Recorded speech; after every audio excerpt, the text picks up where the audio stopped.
don't I know you, sir? Don't believe so. I haven't been here in many years. Name's Silas Greaves. Silas Greaves? The bounty hunter? Used to be. Well, what are you doing here in Abilene? Just passing through. Got a little business to take care of. Well, sir, it would be an honor if you would allow me to buy you a beer. Hell, son, it would be my honor to drink it. I'm Molly. Howdy. I'm Dwight. That's Jack and Steve. Ben's behind the bar. Oh, I bet you got some great stories. A couple. Any of them true? Jack, be nice. A few. What about your shootout with Henry Plummer's gang in Bannock, Montana? Is that where you started as a bounty hunter? That's what it says in this here dime novel. Don't believe everything you read in them dime novels, boy. First man I hunted was back when I was riding with Billy the Kid. You knew Billy the Kid? Damn right. That scrawny son of a bitch had no fear. Wouldn't back down for nobody. I heard he collected the 10 stars off any crooked lawmen who crossed him. It was a war, boy. The Lincoln County War. And Billy promised his regulators would take the life of every bastard who helped bushwhack John Tunstall. Kid had a big chip on his shoulder and a hair-trigger temper. Made him dangerous as hell.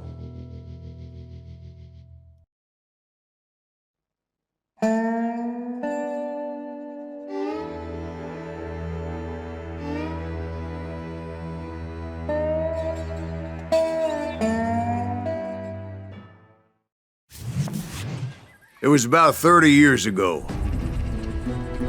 Billy was hiding out in an abandoned farm near Stinking Springs.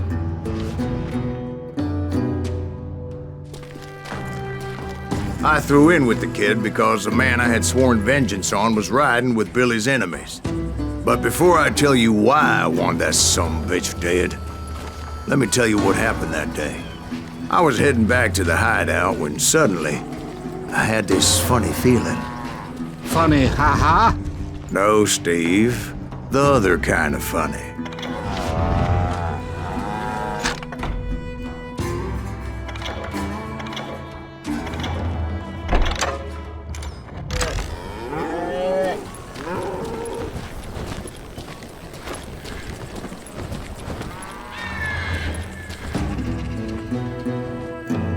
You heard, Pat.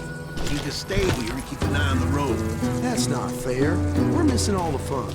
I knew those two morons would never let me through. I had no choice.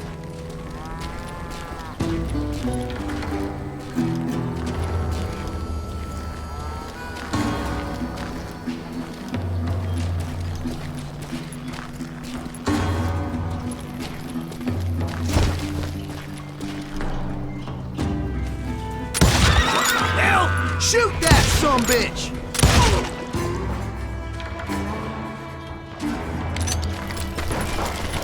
Was it Pat Garrett's posse? Oh yeah. I heard the shots and I knew I had to move fast. Garrett and his army of deputies had surrounded the entire homestead. They're coming from the rear! I decided to help Billy and the boys out a bit. So that's just what I did.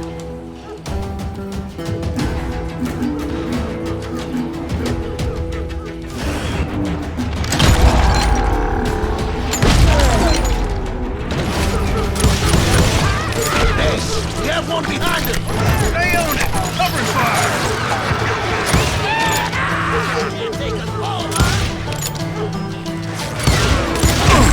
As the governor of New Mexico was paying for the kid's apprehension, Garrett was able to hire every gun hand in Lincoln County.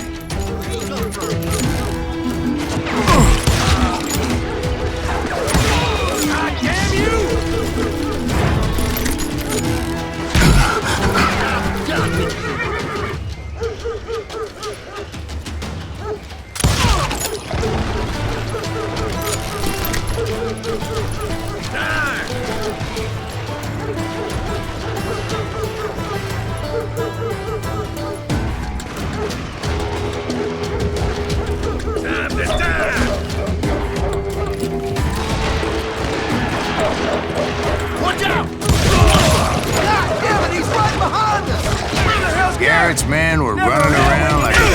chickens with their heads cut off. These some bitches running.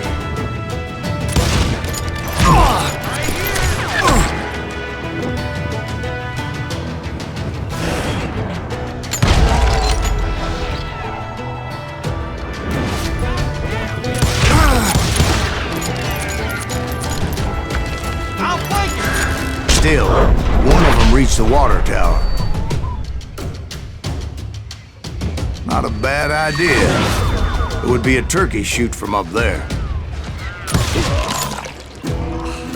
Get out here! I'm putting you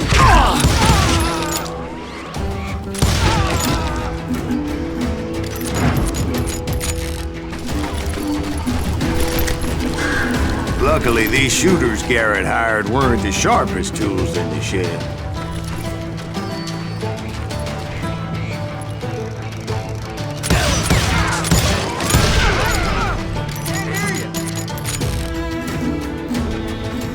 Let's do this! A lot of them were saddle tramps or sod busters or drunken drifters looking to make a few bucks. You can run, but you can't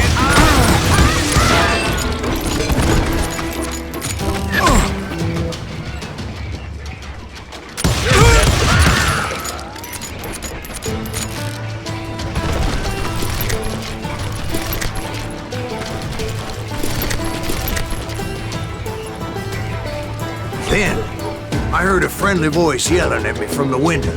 Back door! We'll cover you! Try aiming, you idiot! Truth be told, things weren't much better behind the house.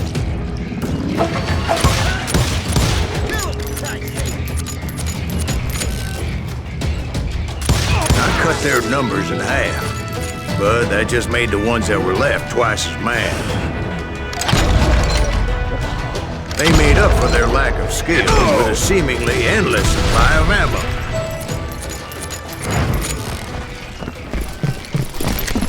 It was a bit of a slog, but I finally fought my way around the back of the house. And like that, I was inside, none the worse for wear.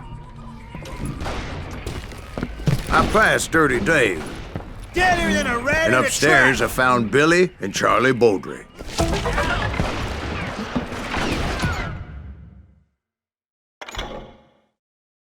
How about that? Huh? You like that?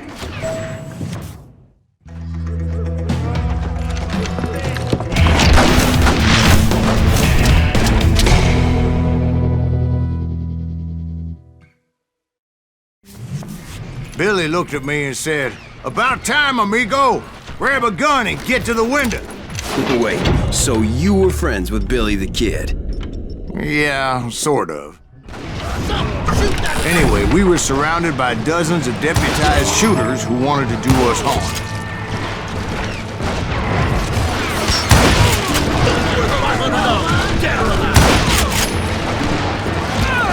I can keep this up all day!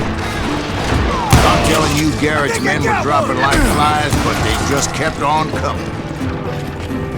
Where the hell Garrett is missing all the action? That's when Charlie got hit. "They're catching us in a crossfire," shouted Billy. "Get to the other side!"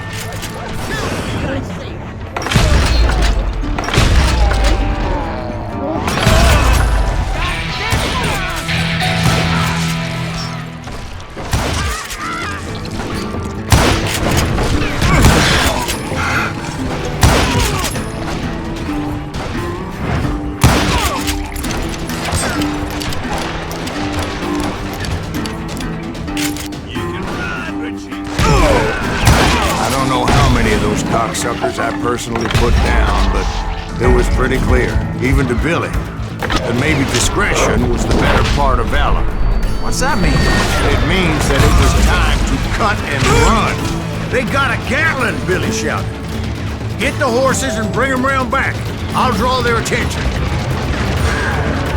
He directed that order at me, and I thought, why the hell do I have to do it? Those poor son of bitches are Many done would have for. fled in my place. But I had that false sense of invincibility that many young men have. Like Jack here. What are you saying, old man? Jack, he's just joshing with you. Yeah, he better be. Mr. Greaves, please continue. Please, call me Silas, ma'am. Now, where was I? You were heading for the barn. Could have caught you, boy!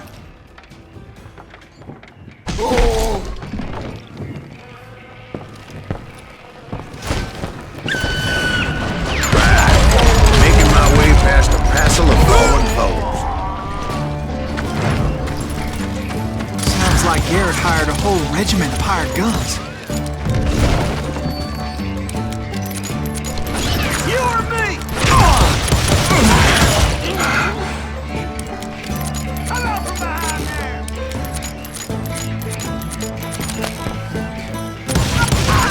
Yeah, and just when I thought I was done with it, more of these hapless bastards would pop up. Done with you!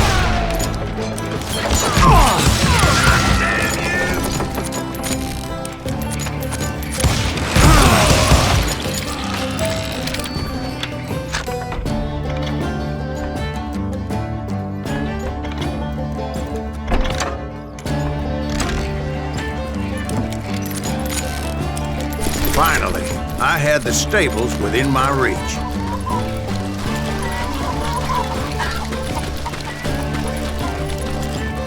And that's when I met Sheriff Pat Garrett. I read that you went toe-to-toe with him, sir. That backstabbing bastard with that tacked-on tin star.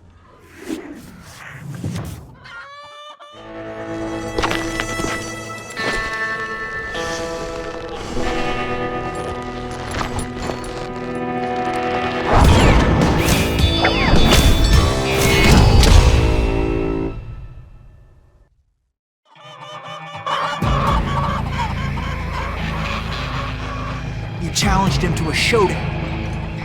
You read that in a dime novel? It said he showed no fear as he took your measure with eyes like a rattlesnake.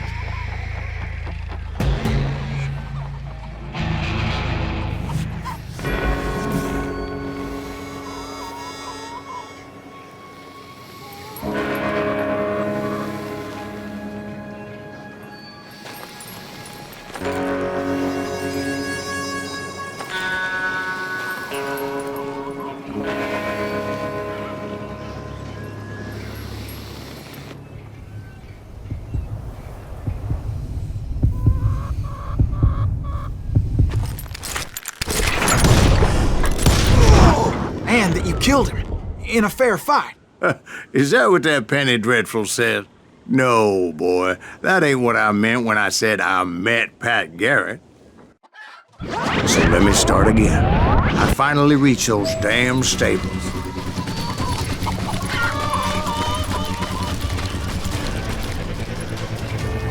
Stepped inside, and last thing I heard was Garrett's voice. That's not Billy. And go on, how did it end? And, boy, that was just the beginning.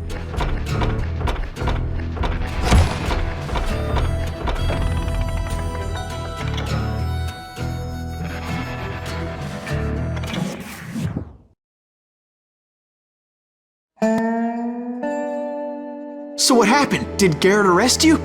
Yeah, after I came to, the bastard had clocked me with his Colt.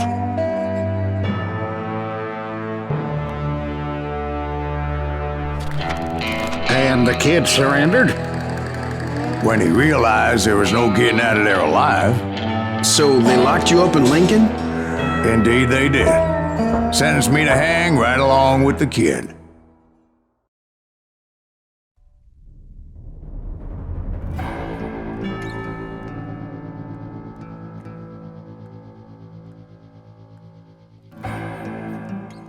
It's important to know that I was only riding with Billy so I could find the bastard I was after.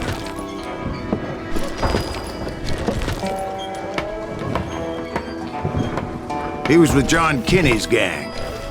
They were sworn enemies of Billy's regulators. Why were you after him? I owed that son of a bitch a bullet for what he had done to me and mine. Instead, all I got for myself was a goddamn death sentence. Luckily, it was right around then that I heard Billy make his move. He shot Jim Bell and a few other guards as he made his getaway. Later, they wrote that some lady friend planted a pistol for him in the privy. What the papers didn't say is that Billy helped me escape too.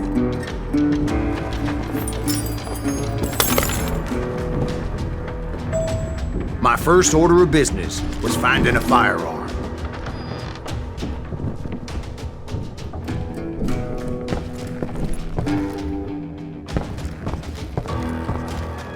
Luckily, I located Deputy Bob Ollinger's mean-ass shotgun.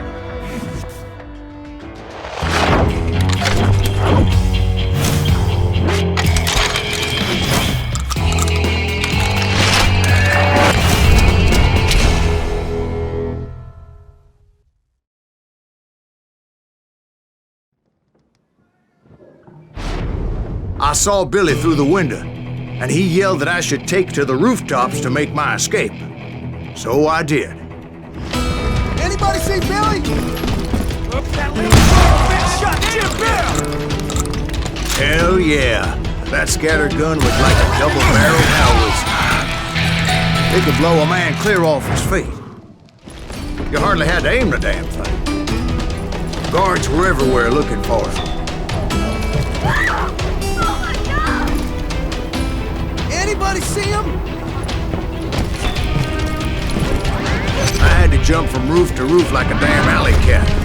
I followed the planks where I could, but some of that wood was slippery as hell. The whole town was up in arms. And suddenly, I was a fugitive. Dad's gonna kick our ass! So that bastard you were after, what did he do? He did me and my family a grievous harm. But I knew if I was ever going to find him, I would need to get my ever-loving ass out of there. I tried to be stealthy and sneak my way past. This town doesn't have a moment's peace.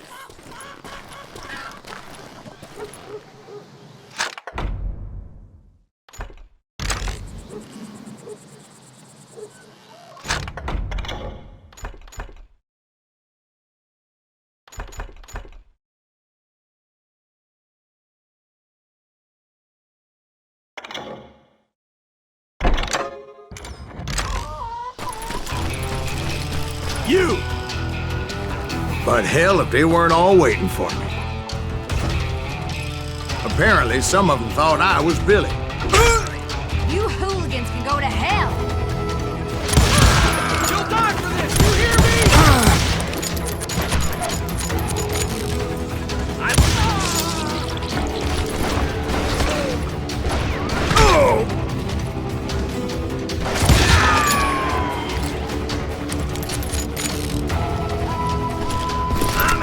He's in town somewhere. See, me and the kid shared a certain similarity in build and coloring. I was just glad I had Deputy Bob's mean-ass shotgun.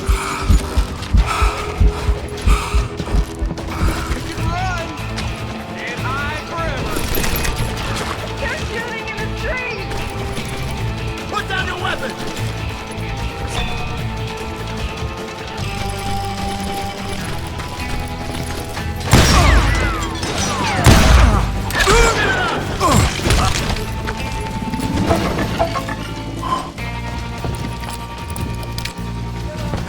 Get your head stoned! There's children here. We're gonna be in deep shit! So much lead was whizzing by my head, it was like everyone in Lincoln wanted to put me in the ground. I knew I needed to find a horse. Though I never did have a great fondness for those four-legged grass eaters. Smelly, sweaty, ungrateful beasts. We prize them too high, if you ask me. Let's do it.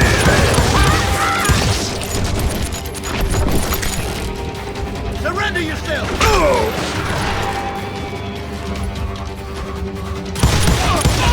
God damn him!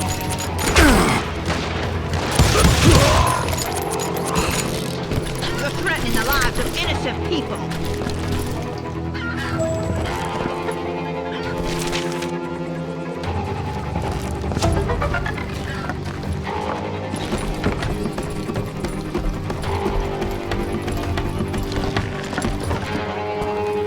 Damn town's going to hell in a handbasket! But where was the kid while you were busy getting shot at? Gone. And that's when it occurred to me why Billy set me free.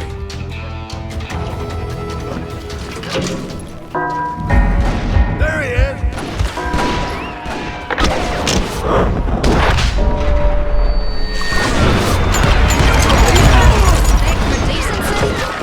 So I could be a hapless decoy and draw attention while he snuck out of town.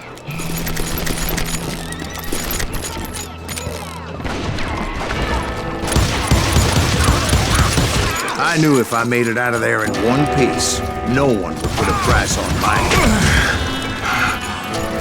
Because everybody in Lincoln would be dead? No, because they all thought I was Billy. And all that blame would fall on me. Meanwhile, Deputy Bob Ollinger was organizing a posse to put me down. He was already a mean son of a bitch, but he was doubly pissed that I stole his mean-ass shotgun. Anyway, it was me or them, and the only way forward led me straight to perdition. But the cards were dealt, and I had no choice but to play them.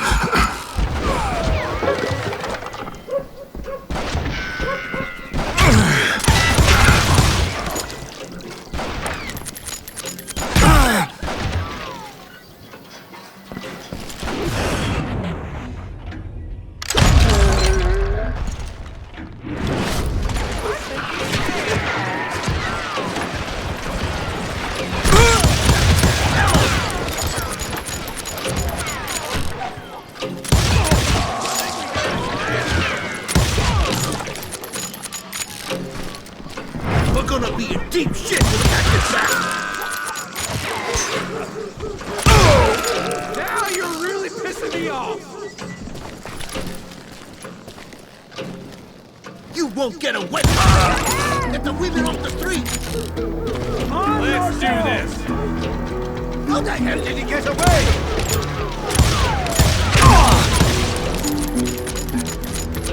God damn, he's hard to hit!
Finally, I found what I was looking for. The stables on the edge of town. I guess Billy saved your ass, taking out Bob Ollinger the way he did. Billy didn't kill Bob. Well, sure he did. He dispatched him right after he shot Deputy Bell. No, sir. Because Bob came right up behind me, angry as hell that Billy had lit out. "Hello, Bob," I said. "I think you better let me go." And he says, "I don't think so, boy. Not with my shotgun." So we stood there in the middle of the street, eyeball to eyeball. He intended to kill me, and I knew I had no choice but to defend myself.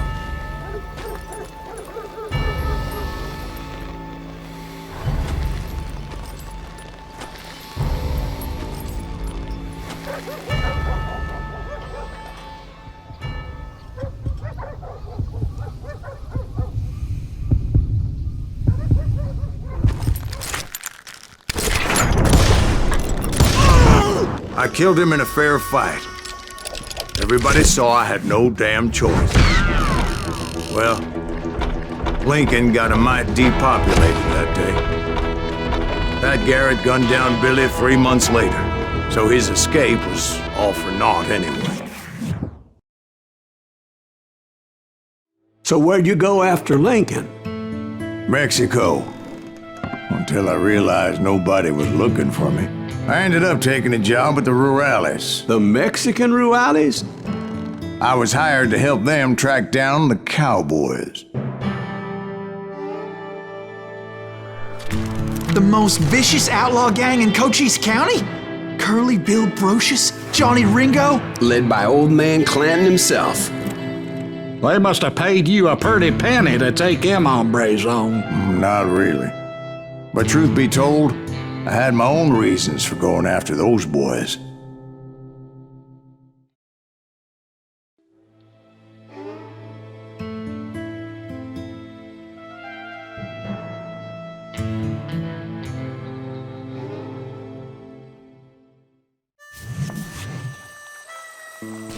So was the bastard you were after now riding with the cowboys?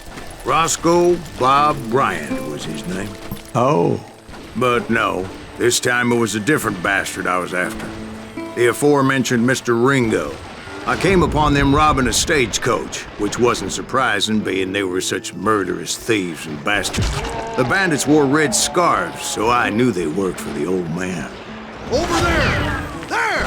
¿Quién carajo es I did my best to help those poor passengers.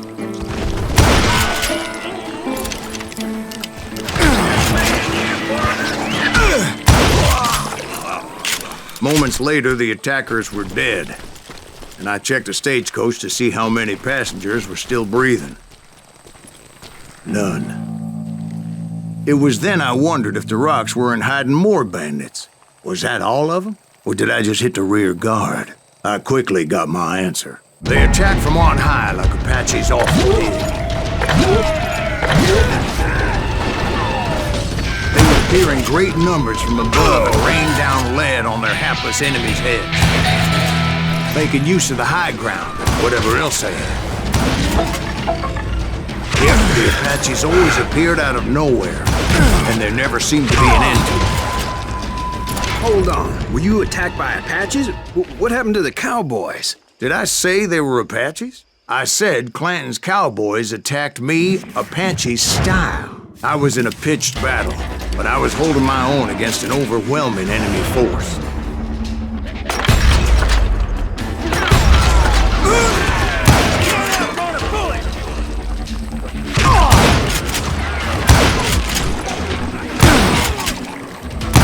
See, at the time, I was still pretty green, but often blunder into regrettable situations. But I just kept shooting at anything I could see up in those damn rocks. I didn't see Ringo, but I knew he was with the cowboys. He and Roscoe Bob had done me a dreadful wrong, and I was determined to have my revenge.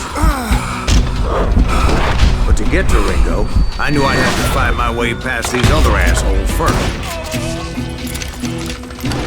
Unfortunately, I was running out of ammo. Another perfect example of my relative inexperience as a hunter of men. I immediately knew that a tactical retreat was called for, as my vengeful fury was much less impressive without the bullets to back it up.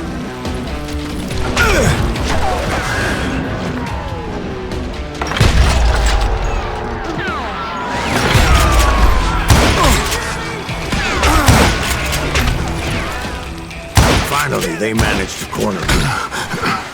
Trapped as I was, the odds of my survival seemed pretty slim.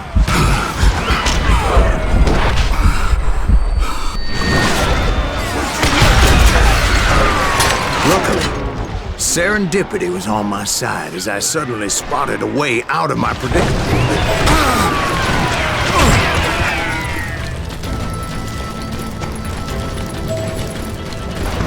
I ran ahead as if the devil himself was after me. Bullets were whizzing by my ears, but I wasn't about to roll over and die. I just kept running like there was no tomorrow. Because there wouldn't be if Clanton and his men caught up with me. As I was scurrying around those caves, I thought, what was I thinking? Going up against a gang like this?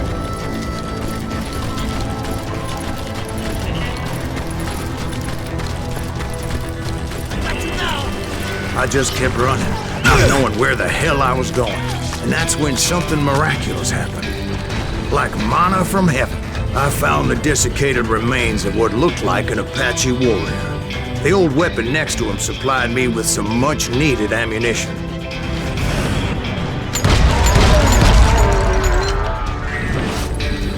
Bat Masterson once told me it was more important to be lucky than good, and he would know.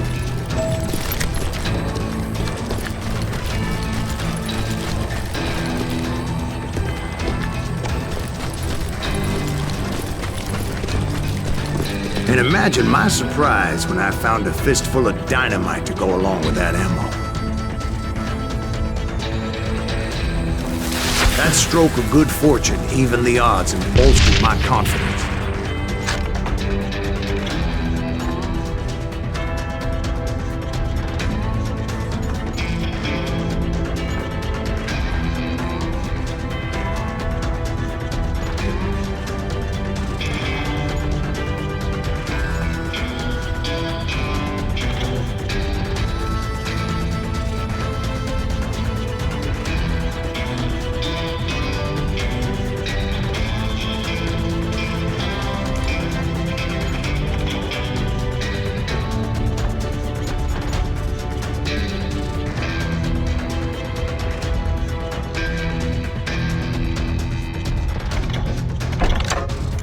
It was time to turn the tables.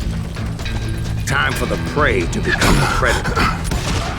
Time for the hunted to become the hunters. Time. All right, Jesus, we get it.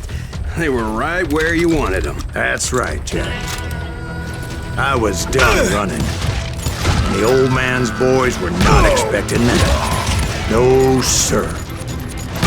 I came at them like a wildcat. My fury knew no bounds. Keep fucking running.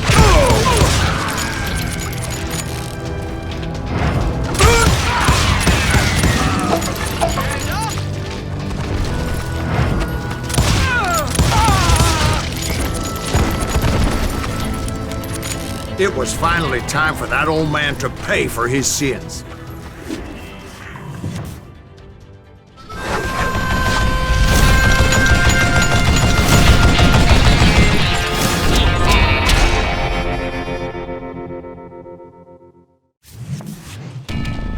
I yelled out at the top of my lungs, Clanton, I'm coming for you!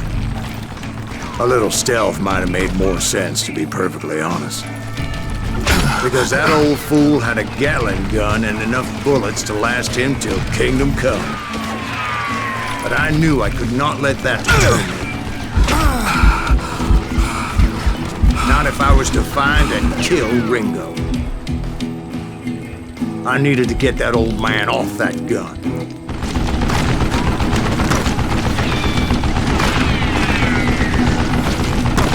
Do I gotta reload again?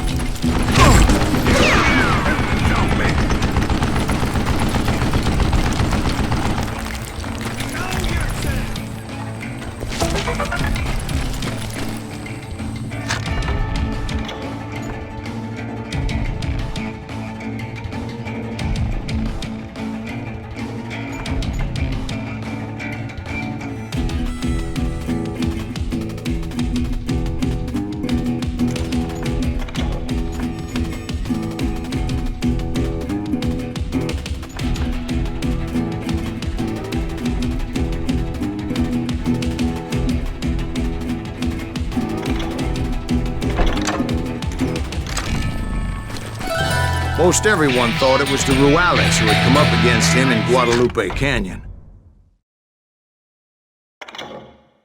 But it was just me.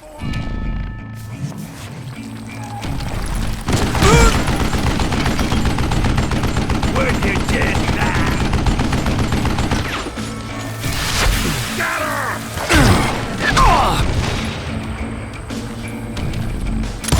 Don't let that some bitch get away with that! What I ever do to you? Why are you so afraid me, huh? I don't know how you lived this long.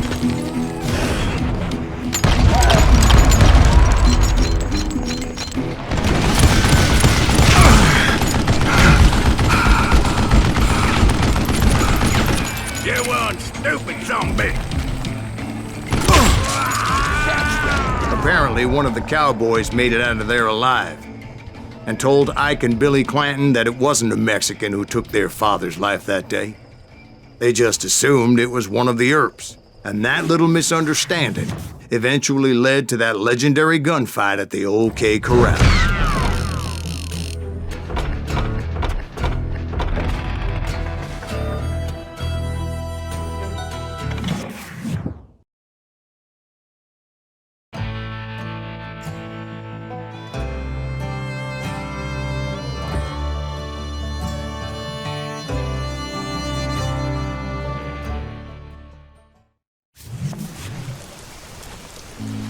A few weeks after that dust-up at the OK Corral, I was still after Johnny Ringo. I had tracked him and the cowboys to their hideout at a sawmill, and they were loaded for bear. So what exactly did Johnny Ringo do to piss you off? Well, him and that other bastard. Roscoe Bob Bryant? Yep. They both deserve to die, and I promise I'll tell you why. First, I need to tell you about the Cowboys' new boss, Curly Bill Brocious. Get ready, boys. Can't hide forever! I hit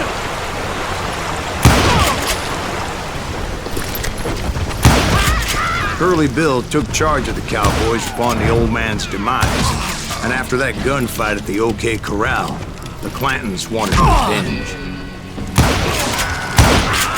So they murdered Morgan Earp and grievously wounded his older brother, Virgil.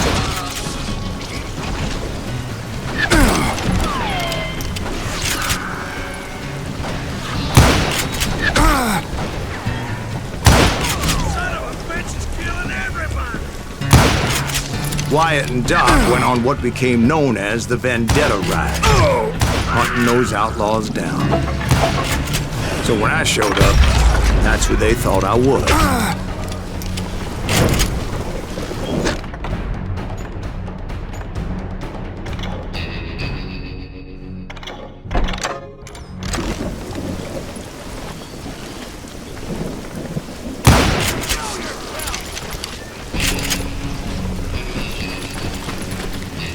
You or me?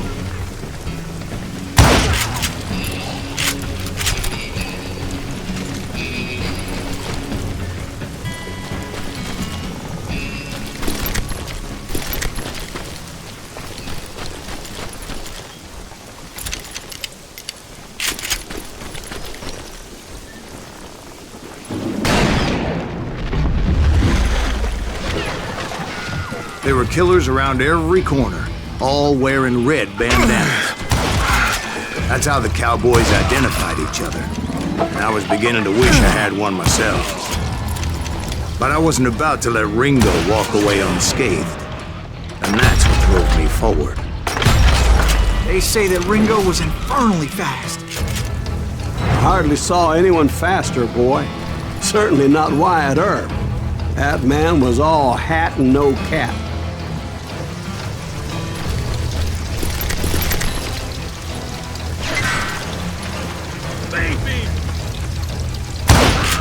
Earp wasn't much of a match for him, but Doc Holliday might have taken him. That Longer should have kept his nose out of it. They never charged anyone for the murder of Morgan Earp. But everybody knew that Curly shot him in the back. That was common knowledge. Yeah, maybe so. But Ringo had nothing to do with it. He was just being loyal to a friend. Is that what you call it? Being loyal? Well, to get to that loyal friend, I had to pass by some buzzsaws as big as a man.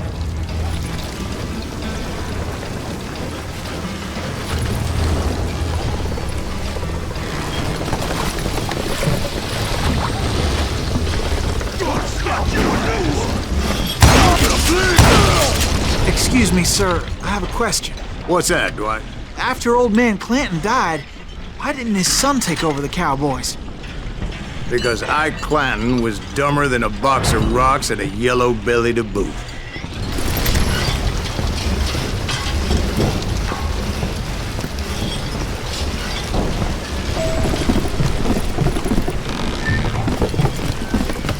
Now, where was I? Taking down the entire cowboy gang single-handed. Indeed I was, Jack.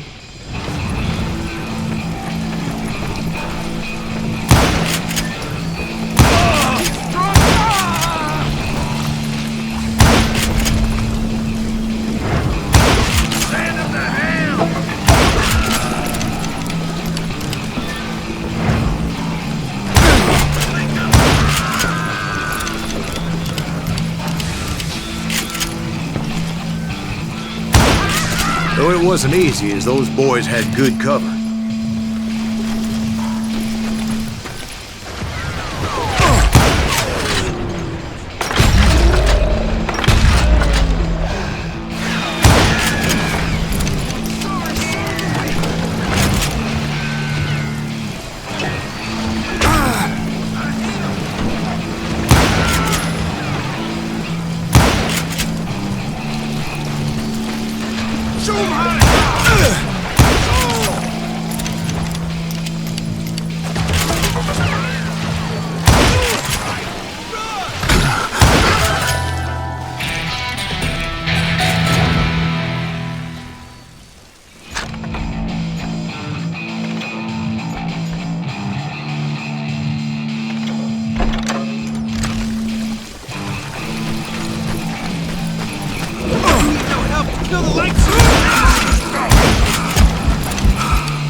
There were carts everywhere, piles of lumber, and God knows what else for people to hide behind.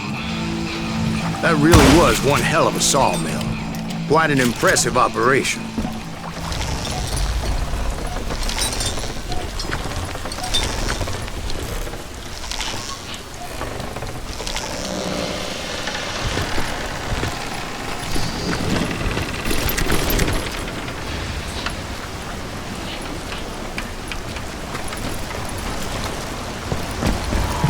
And where was Curly Bill? Did you see him?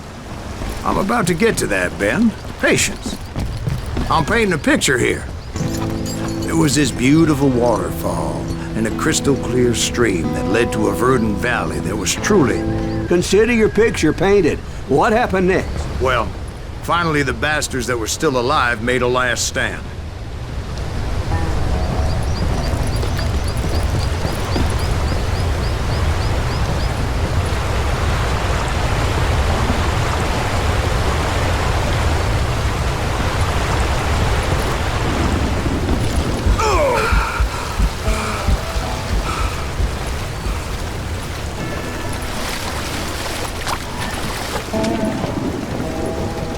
Curly Bill, Johnny Ringo, and his compadres took off into the lumber yard, and I followed after.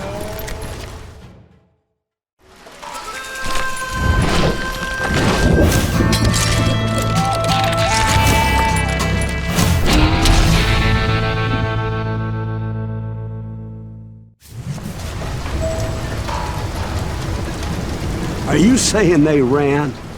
Cowardice was not in Ringo nor Curly Bill's nature. No, sir. I never said they were running scared. They just wanted me on the open.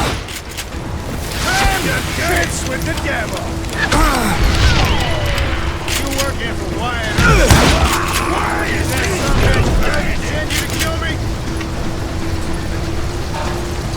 Hiding like a scared little puppy.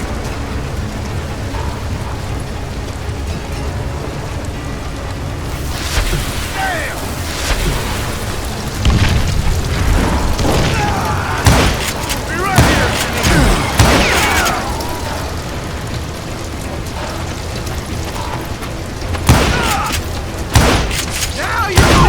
Brocious gave me no choice but to take his life.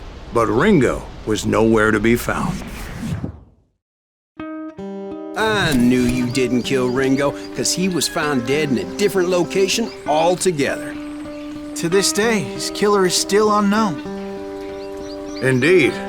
Took me a few months before I finally tracked his ass to West Turkey Creek Canyon.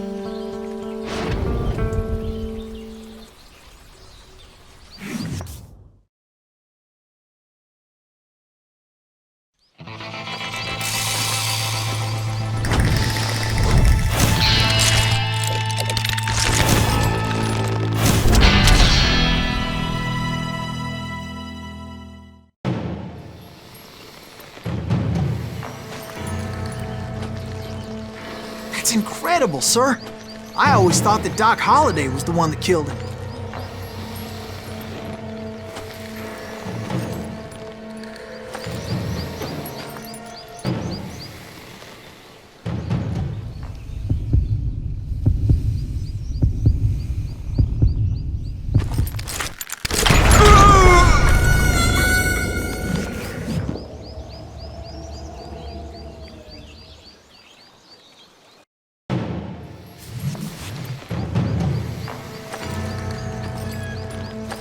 That's incredible, sir. I always thought that Doc Holliday was the one that killed him.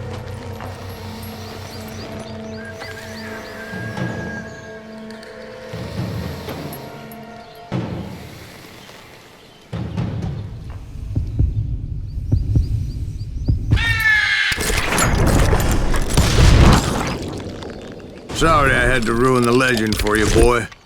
But the legend ain't always true. Doc Holliday had nothing to do with the death of Johnny Ringo.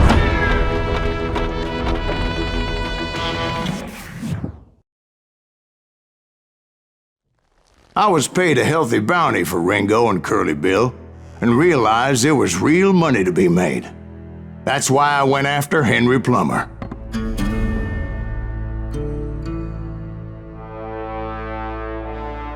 Now, wasn't he the sheriff who augmented his income by shaking down miners and robbing gold shipments? That's the one. Oh, yeah, I remember him. He ran that gang of thieving outlaws called the Innocents. So it's true that you went toe-to-toe with him?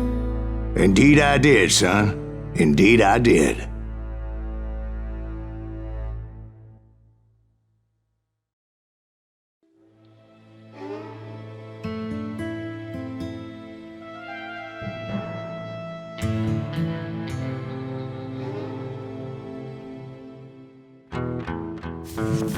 I knew I needed resources if I was going to track down Roscoe Bob Bryant, and hunting Plummer looked like a good way to get rich quick. As the local vigilantes exposed him as the leader of the bandits, and put a generous price on his head.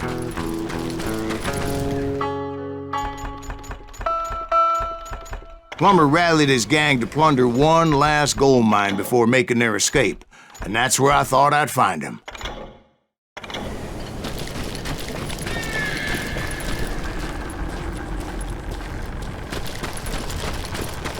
It makes me nervous standing so close to all these goddamn barrels of gunpowder. Why would you be nervous?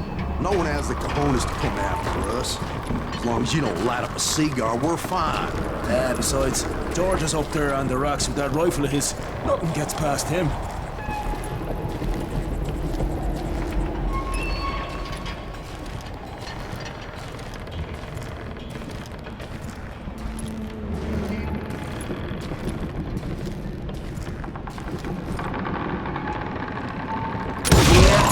My late father pointed out to me more than once. God made men. Samuel Colt made them equal.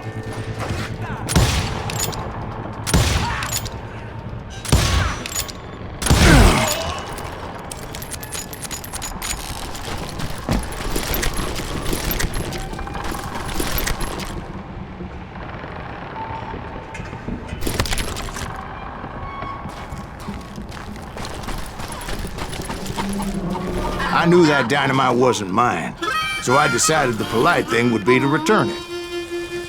It was the biggest gold rush since Sutter's Mill in '48. Unfortunately, prospectors weren't the only ones drawn to those riches. There were thieves and killers, robbing travelers, hijacking gold shipments. Like those that ran with Plummer. Some were just regular folks I knew from town, drawn by greed and easy pickings. Charlie Crow, the blacksmith. James, who worked in the stable. Sam and Jeremiah Barber, the butcher's sons. Ordinary citizens who lived a double life. Stealing and thieving, murdering their neighbors. Of course, the rest were veterans of the Civil War. Stone-cold killers trained on the bloody fields of Shiloh and Antietam. Plummer had a lot of men on his payroll. A hell of a lot. That son of a bitch pretended to protect the public with one hand while stealing them blind with the other. He set up a defensive perimeter which I had no idea how to breach. Dangerous, desperate individual. I was outnumbered and in way over my head, but I was too damn stubborn and stupid to realize it. They must have thought I was touched. Or had some kind of death wish, seeing as there were barrels of gunpowder everywhere. I thought I was some kind of hero.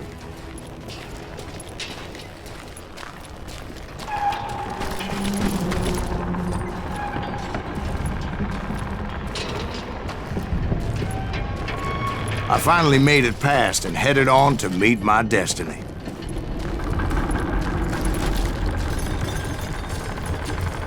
But first, I had something I needed to figure out. I had a few ideas on how to get into that mine, but once I made my decision, I knew there was no turning back. So my first thought was to enter the nearest mine portal. I saw an entrance. Made sense. It was the quickest way in, but that also made it more dangerous, This is our goal. as there would undoubtedly be enemy pickets posted along the way.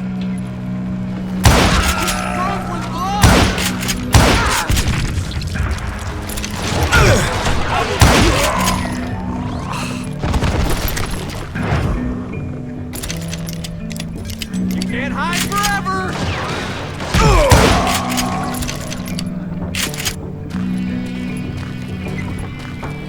Besides, once you enter a mine like that, it's easy to get all turned around. And that confusing maze of corridors wouldn't even be the worst of it. Some of those shafts could be as deep as hell.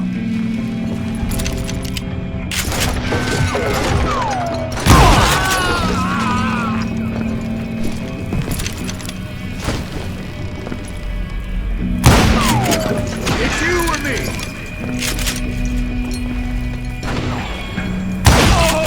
A single stumble or misstep can easily end in a deadly plunge to oblivion.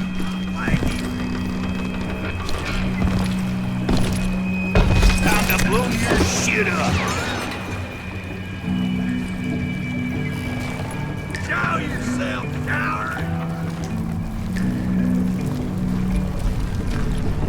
You ain't beefing me. Quick reflexes often make up for a lack of common sense. Luckily, I was never one to be easily bushwhacked. I would just need to be careful not to blow myself to kingdom come.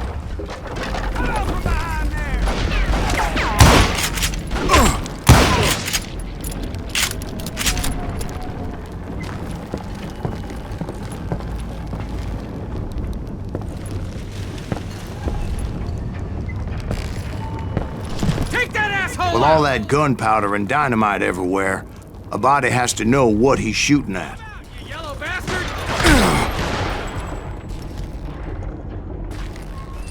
Die! God damn him!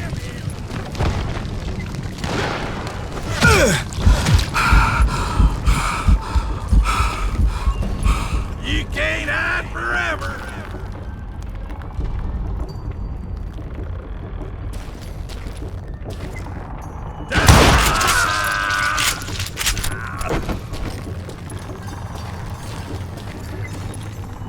One wrong bullet could have turned that mine into a dad-blasted tube.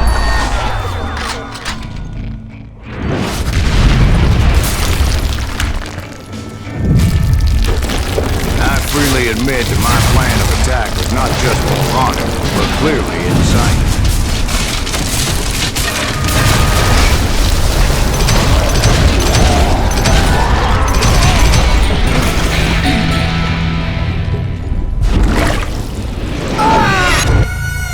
It's a good thing that I abandoned that ridiculous plan before I even tried it. Instead, I spotted a ladder, a way into the mine from the opposite side.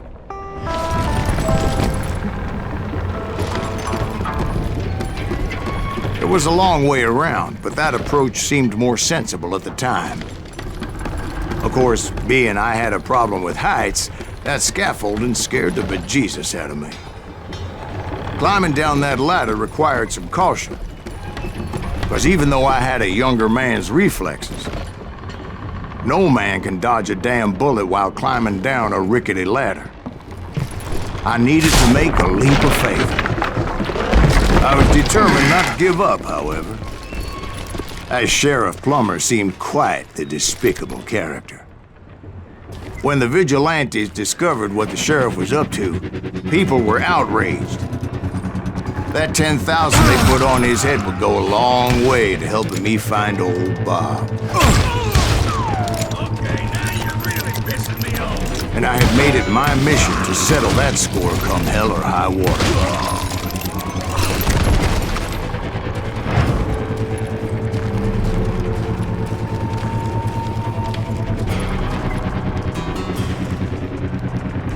But first, I would have to make a choice. Take the elevator or climb the ladder.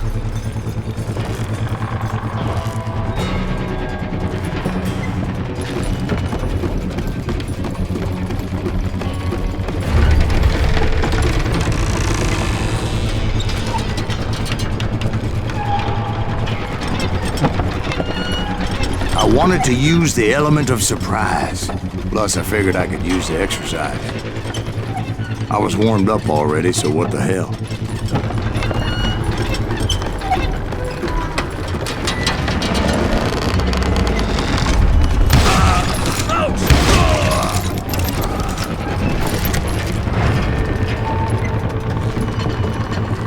Plummer was a mad dog killer, and the people of Nevada City deserved better. Nevada City? Well, I thought Plummer met his maker in Bannock, Montana.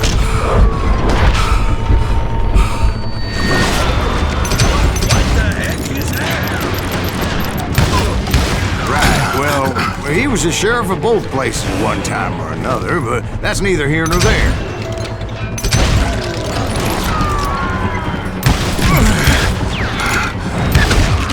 The point was, taking him down would save a lot of lives, including my own.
smarter than he looks.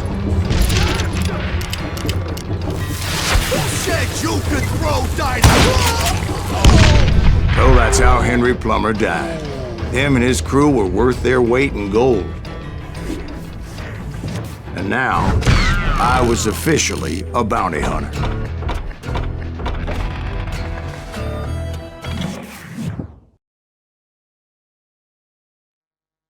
So, did you finally go after that Bob feller?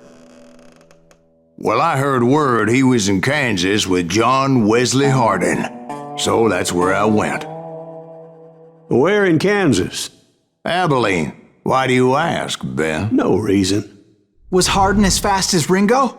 Ringo was fast, but John Wesley was as fast as the devil himself.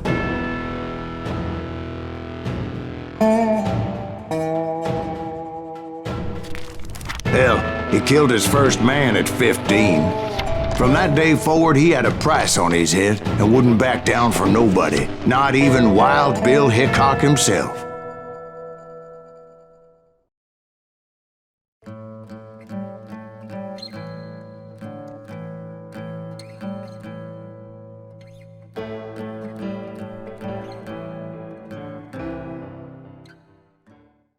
I dodged death many a time, and that night in Abilene was no different.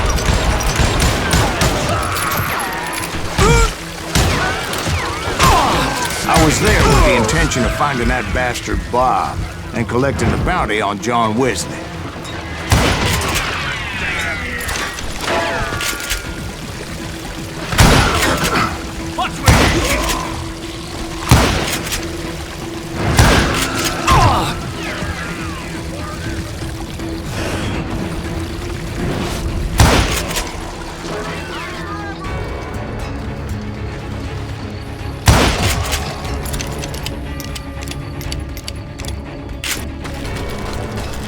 I thought the Texas Rangers got Hardin.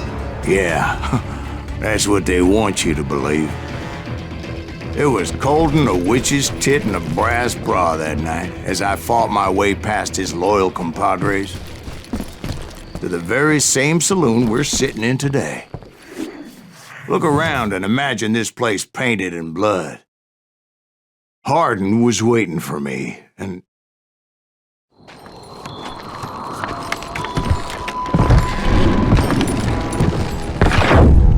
wait, I'm jumping the gun here. Let me back up and give you some background on this sumbitch. He deserves that much. Don't you think so, Ben? John Wesley Hardin was a killer. By the end, he confessed to taking the lives of 42 men. He was a bona fide folk hero by then, and had amassed a gang of armed miscreants and other assorted thugs. He and his men set up camp outside of town, and I was hoping Bob was among them. Shit, it's cold out here. God damn it! Shoot that son of a bitch! They didn't ask why I was there. They knew. As most of them were wanted as well. I figured Hardin was here somewhere, but to get to him, I'd have to get past his gun hands. I had to spill a lot of blood to find out Hardin wasn't in that camp. He was carousing in town with his closest friends. Hardin's boys apparently didn't want me to reach the bull's head.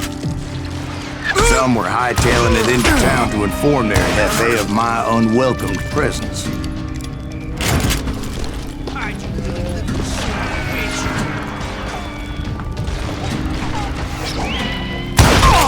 Brother, I'm gonna make you pay for that.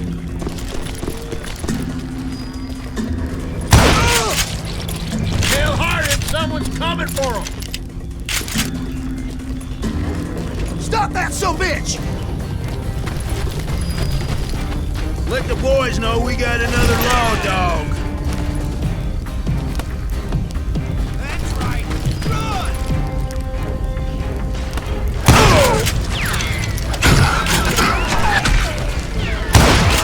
I wondered if Bob was among them.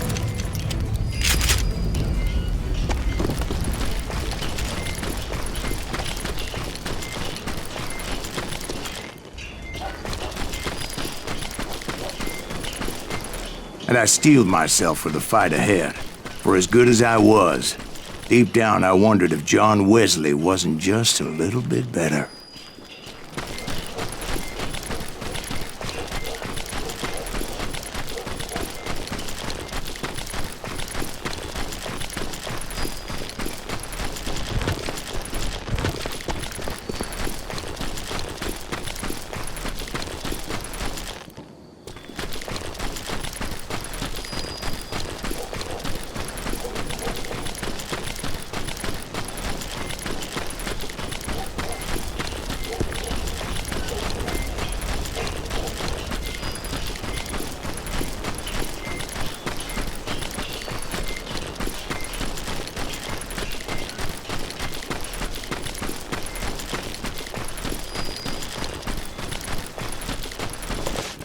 Before I could test my mettle against Hardin, however, I would first need to dispatch his cadre of hired killers.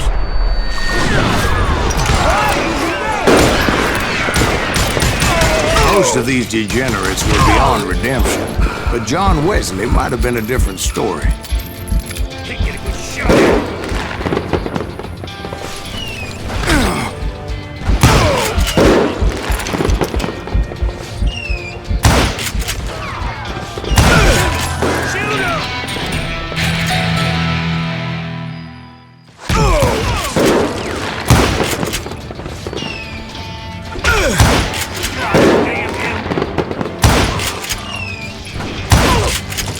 I didn't learn until later that that night was in fact his birthday celebration. Watch where you're shooting.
Can't get a good shot at him.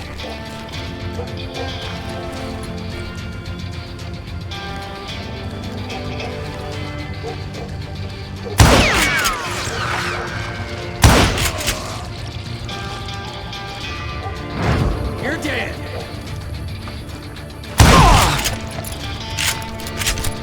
I think I already mentioned that I found Hardin in this very saloon.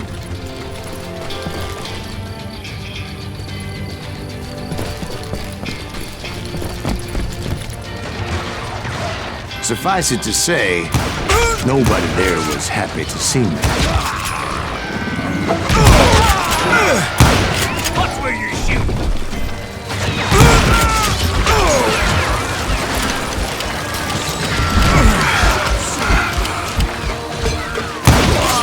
In fact, I felt a certain hostility.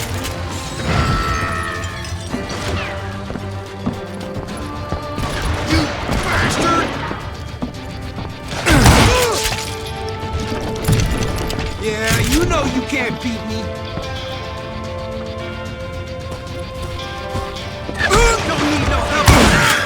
I was disappointed that neither Bob nor John Wesley were among the dead.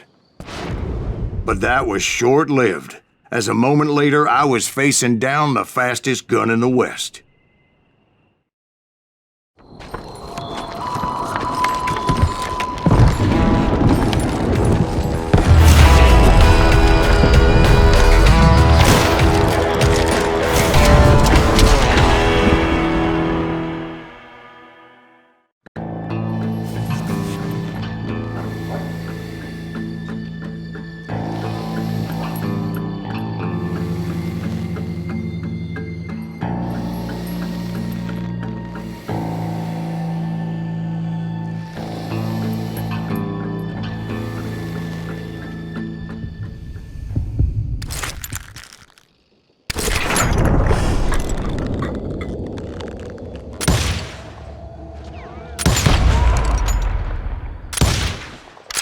That man was faster than greased lightning.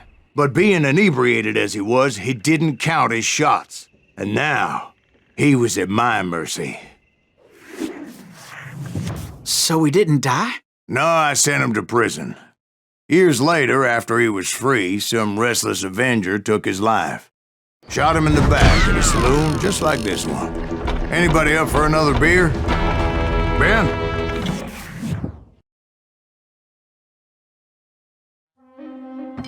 Thank you, darling. Yeah, some say revenge is a dish best served cold. So whatever happened to that Bob guy you were after? Personally, I'd like to hear some of your other adventures. Like, I don't know, did you ever go toe-to-toe with a red man?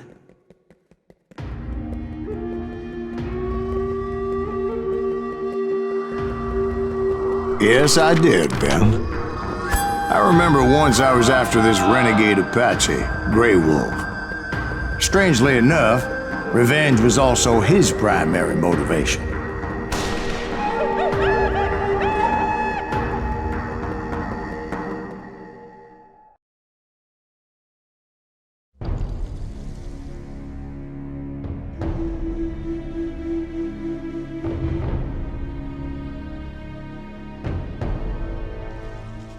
A bounty was put on Grey Wolf's head, and that's how I came to hunt him in the mountains.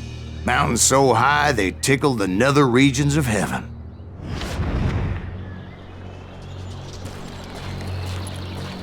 Grey Wolf was a Chiricahua Apache medicine man who had led a war party in revenge for a massacre against his people.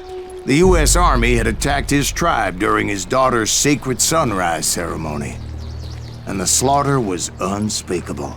I understood his anger, as there's nothing more traumatic than seeing those you love die in a cruel and painful death. Right from the beginning, I couldn't shake the feeling that Grey Wolf was watching my every move. He led a band of young Apache warriors who wanted retribution and were more than willing to die for him.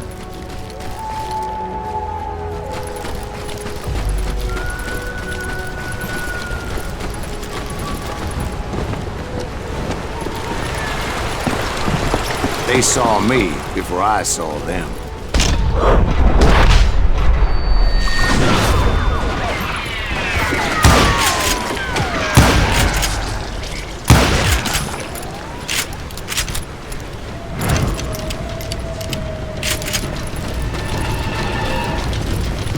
And it crossed my mind that maybe this wasn't such a good idea. But now that the shooting had started, there was no backing down.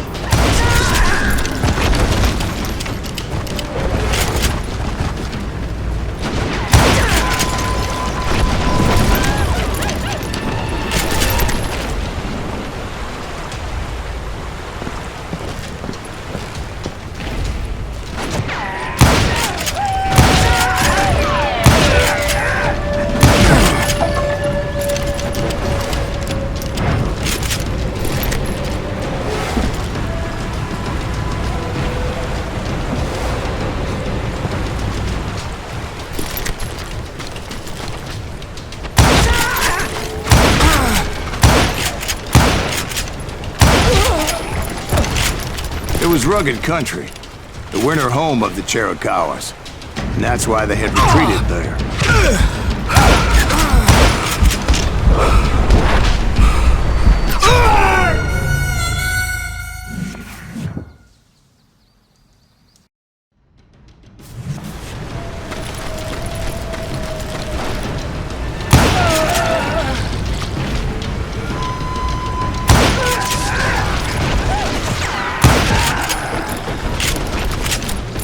I admit to having some regrets about going after them the way I did. But then again, I got a lot of those.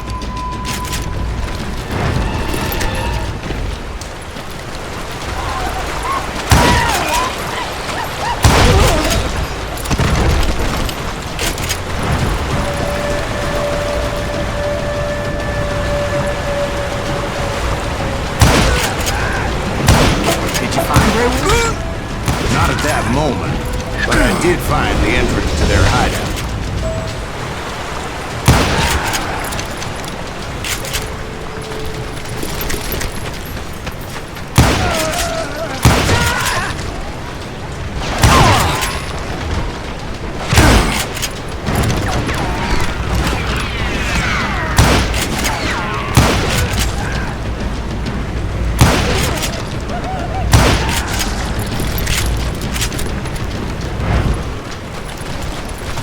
Deep crevice that led to a deeper cave. Don't tell me you went in there. Yeah, but it's not out of bravery so much as pure, angry cussedness.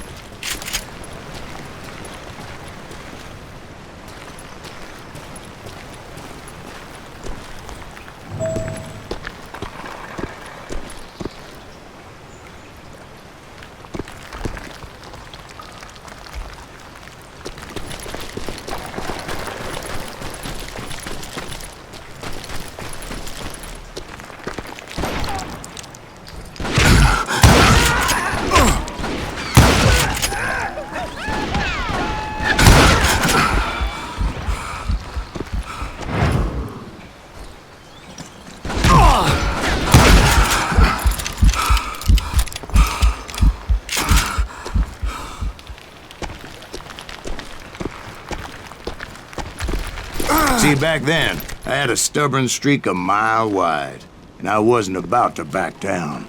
So it was like pitch black in there? Actually, it was pretty well lit, as they had torches on the wall.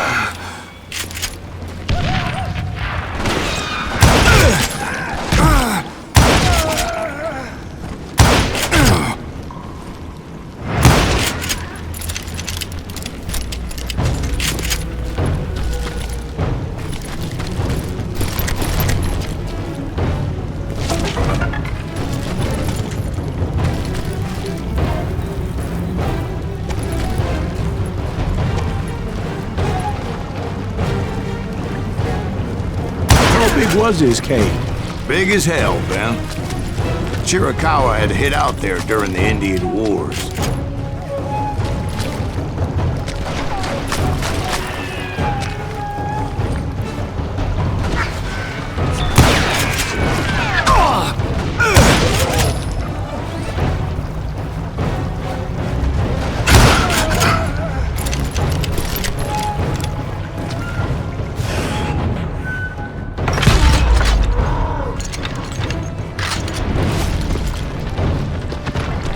They thought it was haunted with the ghosts of those murdered by the horse soldiers. The cave was haunted with dead Indian ghosts?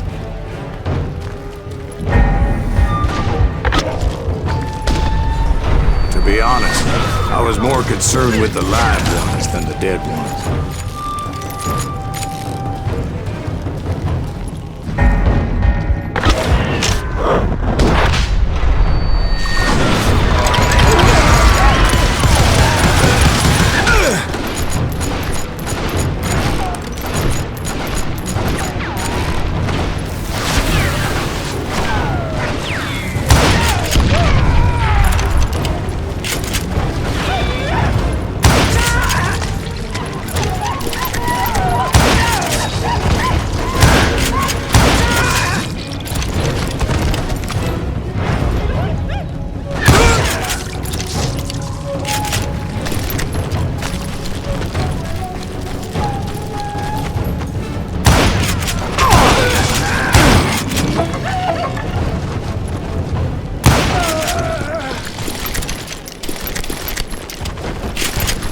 come you know so much about engines?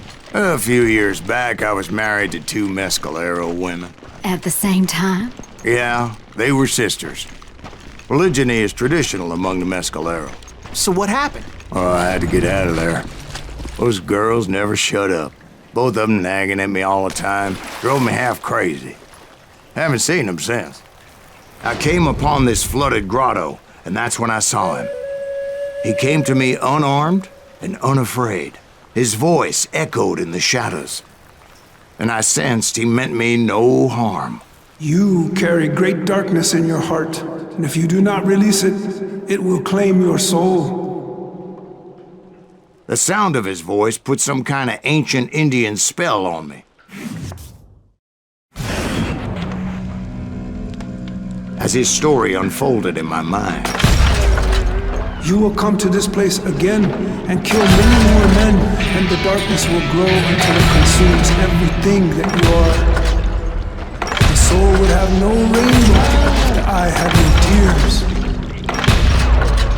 He said I was a great warrior, a coyote man, unequaled by any other pale-faced warrior, or something like that. The snakes will bite shadows of your past until a venom poisons your heart, and an echo of the song of the dead summons the spirits deep from within the mountains. I didn't quite get what he was saying, but there was definitely snakes. And indeed, his warriors surrounded me and attacked me like hungry wolverines. They couldn't stop me, though, and Grey Wolf wasn't in the mood for idle talk.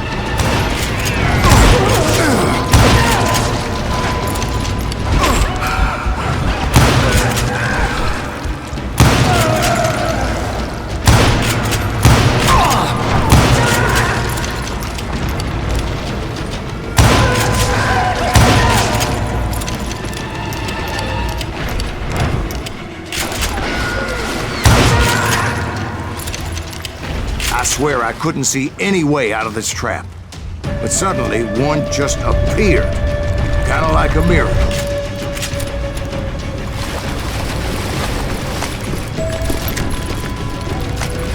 I felt like I would be lost in that damn cave forever. Finally, I found myself back outside, perched on the edge of a precipice, overlooking a thundering whitewater river. To get where I was going required several leaps of faith, but no way in hell I was turning back.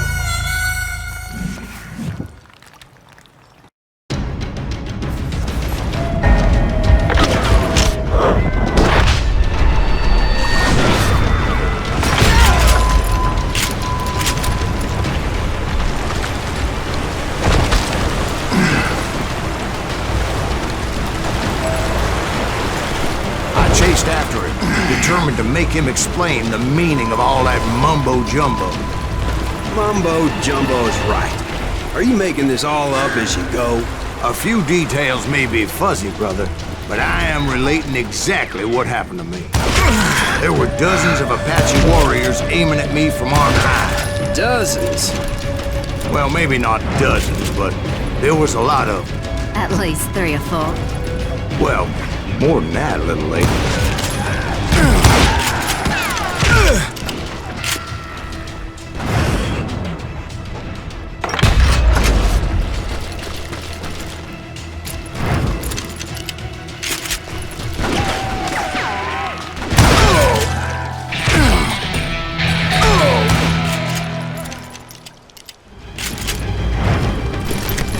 Steep climb up creek ahead of me and scrambled up those rocks like a mountain goat.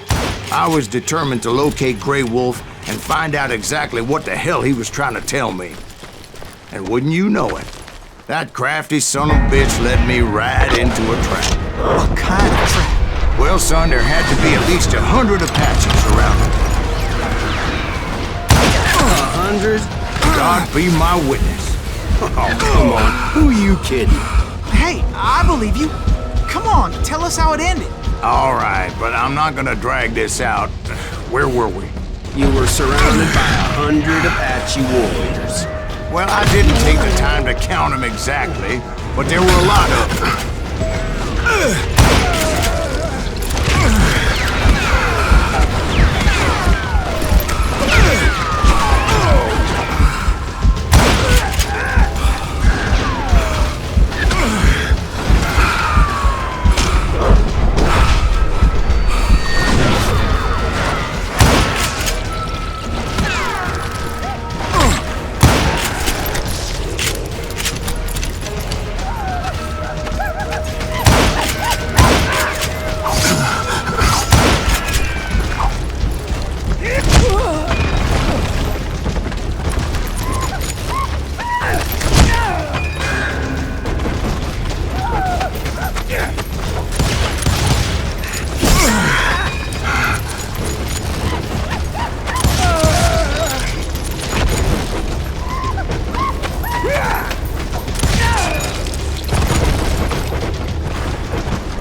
And in the end, a path appeared before me that I had not seen before. I followed it as I desperately needed to find out what Grey Wolf was trying to tell me. But it was like that son of a bitch disappeared into thin air.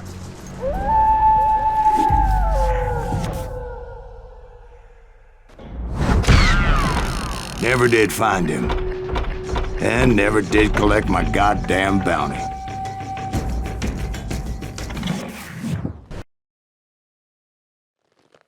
Thank you, darling.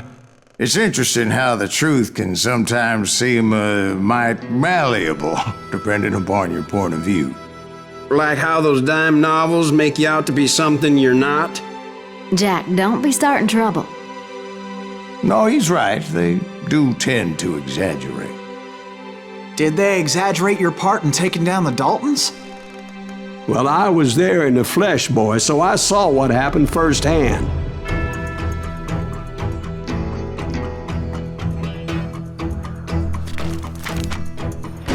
Those Daltons were lawmen once, before they all went bad, robbing banks and trains clear across the territory. Until Coffeeville, of course. I was one of the citizens who took up arms that day. Fighting on the side of the right? I did my best, sir. We all did.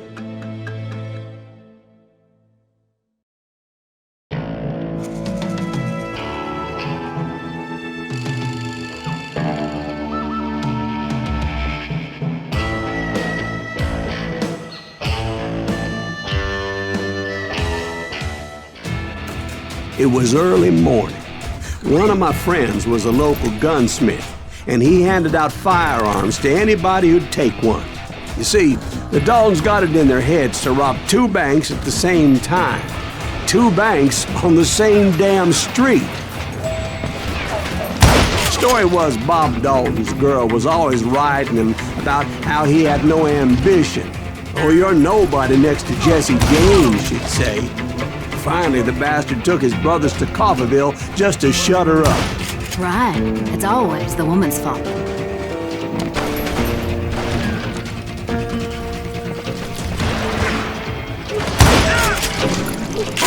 Well, the locals recognized the Daltons right off.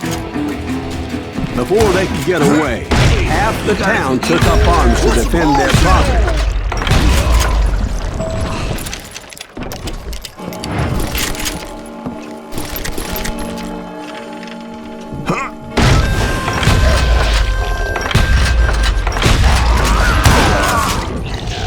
The brothers paid dearly for their stupidity, but everybody knows they had it coming. There's more to it than that. I read all about that day, so I know for a fact that it went down very differently.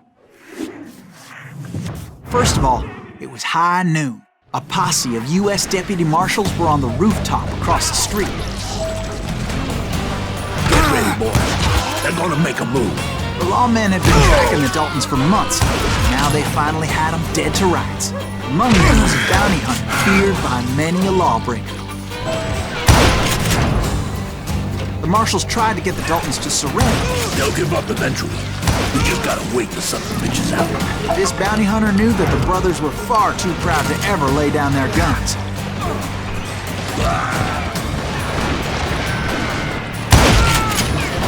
God damn you!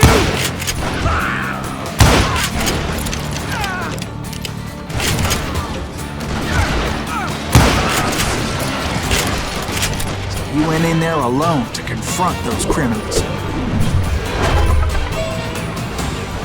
One of the marshals shouted, "Where are you going? Are you crazy?" Hey, where do you think you're going, dumbass? That rifle's mine. But he paid him no mind. He saw a way to get around to the back of the bank. Then he figured out how to hit the Daltons from a direction they weren't expecting.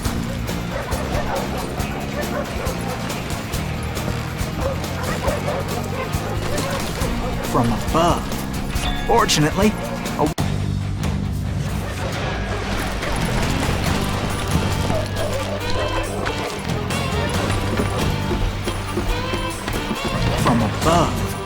Fortunately, a water tower was right there. A moment later, he was climbing up a steep ladder, laughing at danger as he did. It was brave men like him who risked their lives to tame this wild country.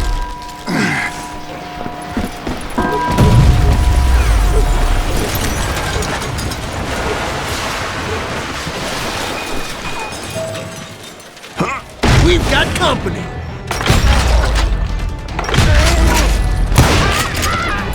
Heroic men like him, who did what other men couldn't or wouldn't to make this country free.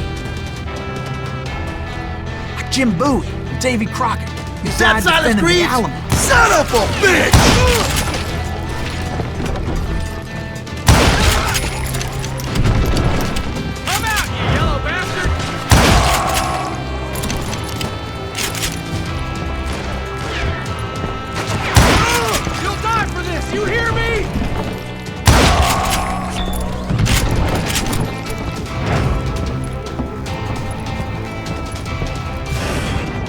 Over there! That's Silas Greaves! What the hell? Now you're blam!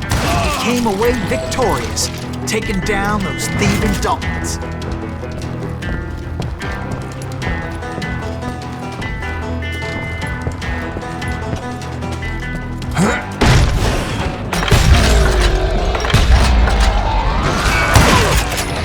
His name was Silas Greaves, and when the dust finally settled, he was the last man standing. Sorry, kid, but that just wasn't the way it happened.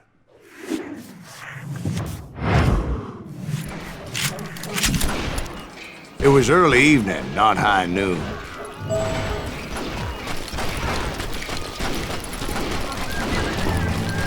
Daltons blew up a safe, and we're all set to hightail it out of there. I was late to the party, and Coffeyville was already up in arms. Those pathetic deputies surrounding the bank were dropping like flies.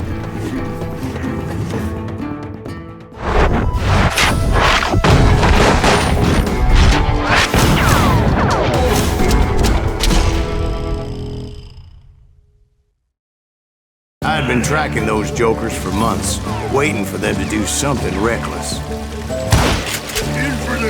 Finally, they did. Those stupid bastards decided to rob 2 banks at the same time in the same town where everybody knew them. But they still had friends in Coffeyville. Now you're in trouble. You gonna need a candle.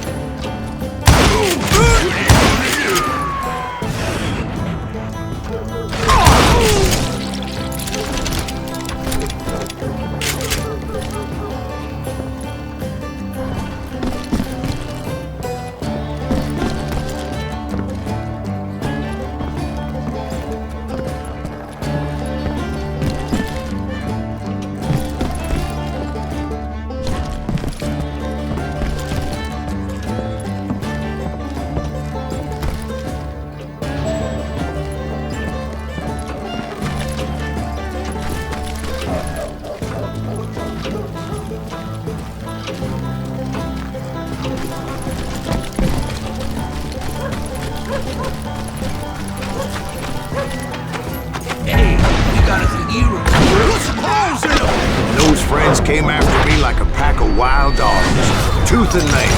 They were coming at me from all directions.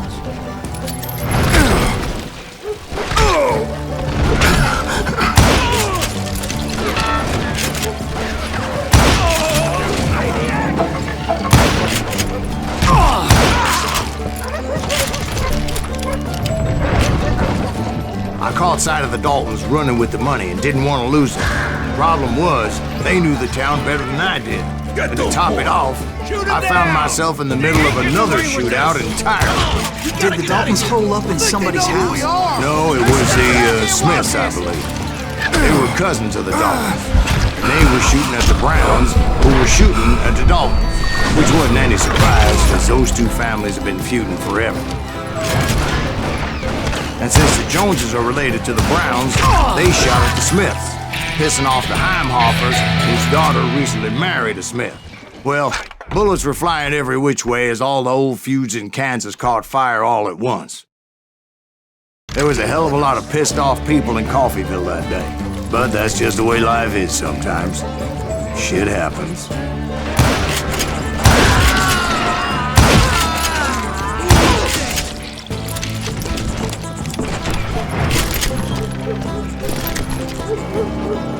Yeah, you know you can't beat me.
The Dalton boys knew I would never give up.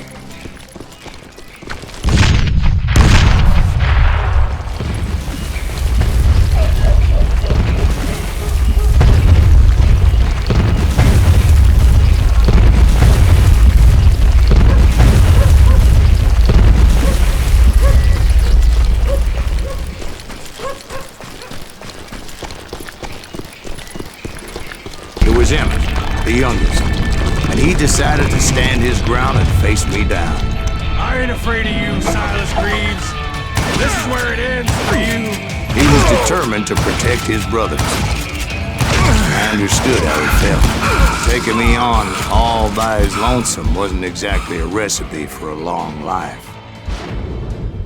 But Emmett Dalton survived the robbery in Coffeyville. He's the only Dalton who did. They say he was shot 23 times. Well, Dwight, who do you think put all those damn holes in him?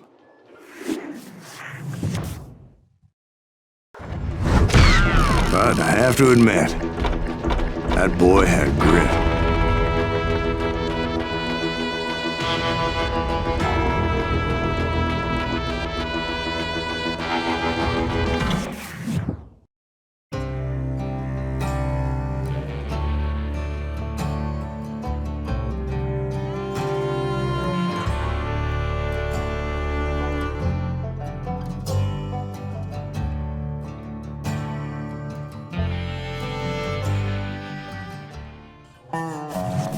We'll get those suckers! It took me a couple of days to track the Daltons down. They can't get away with this! And in that time, a whole posse of local vigilantes offered to lend a hand. We'll track him to the ends of the earth. They seemed as determined as me to find those outlaws. But as we headed into those swamps, it was like I had my own private army. There was no way those boys were getting away this time.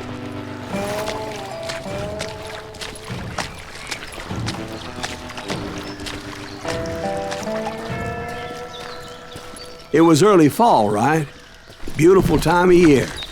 At least you had the weather on your side. Not by my recollection. It was damp and foggy as hell.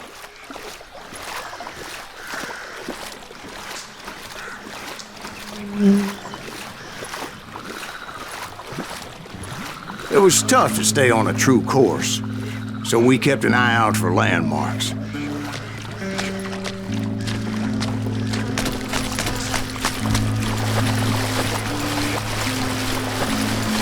It was autumn.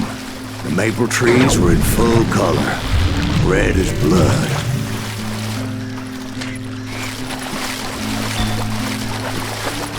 rains that year were torrential, so the whole area was flooded. The vigilantes had spread out wide, and pretty soon I couldn't see anybody.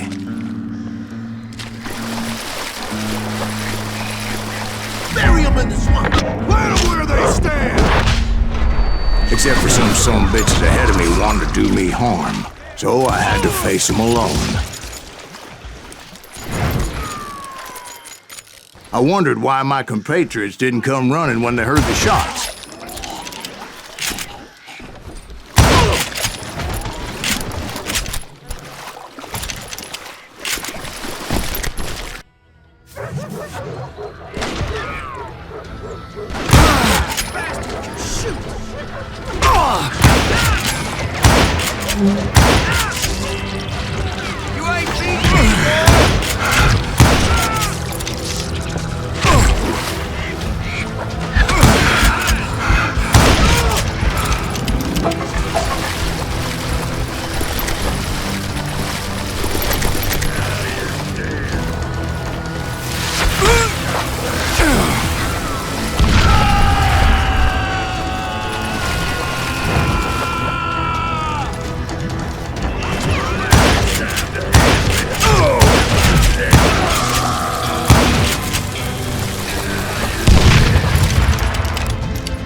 And my reinforcements was nowhere to be seen.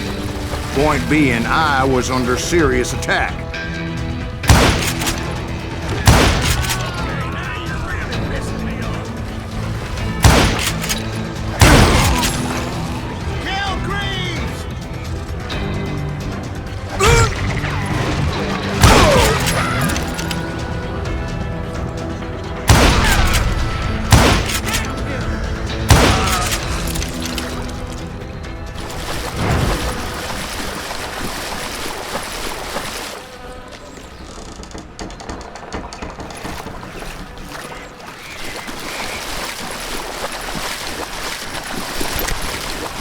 But luckily, a barn materialized as if right before my eyes. I scrambled up top to get a better view.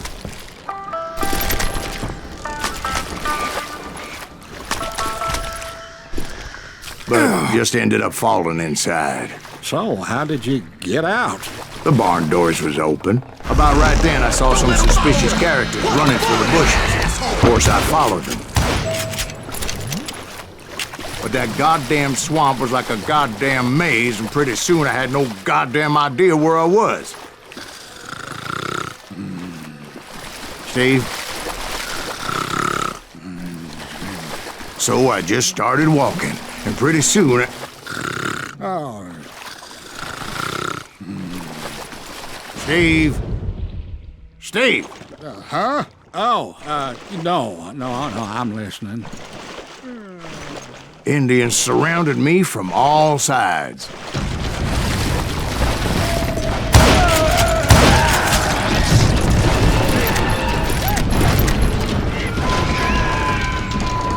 Indians?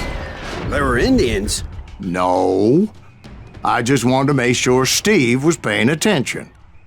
Now, where was I? You were following the Daltons through a swamp? That's right. See, Steve? Dwight's paying attention. No, I'm listening. I was just resting my eyes. So, where was I? The Daltons. Right. See, there's a reason so many outlaw gangs are made up of brothers. Being a brother is a very sacred thing. Bounty hunters! Stop that, son bitch!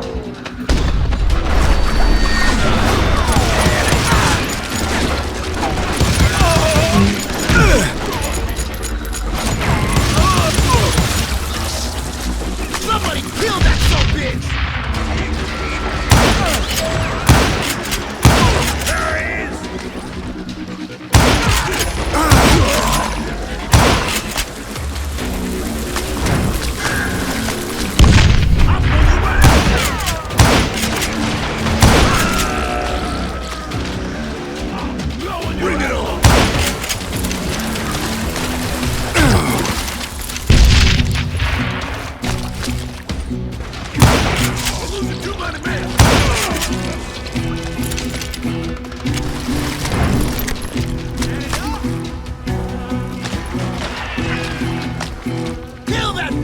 goddamn bounty hunter!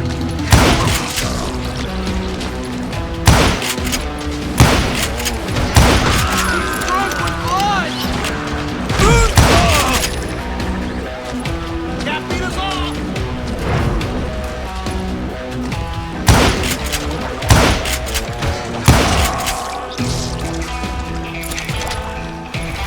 Carry him in the smoke!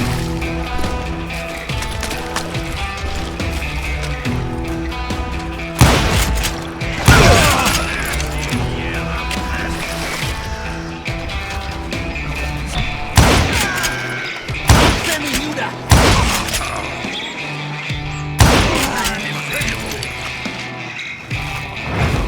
Face me, coward! Waste your bullets!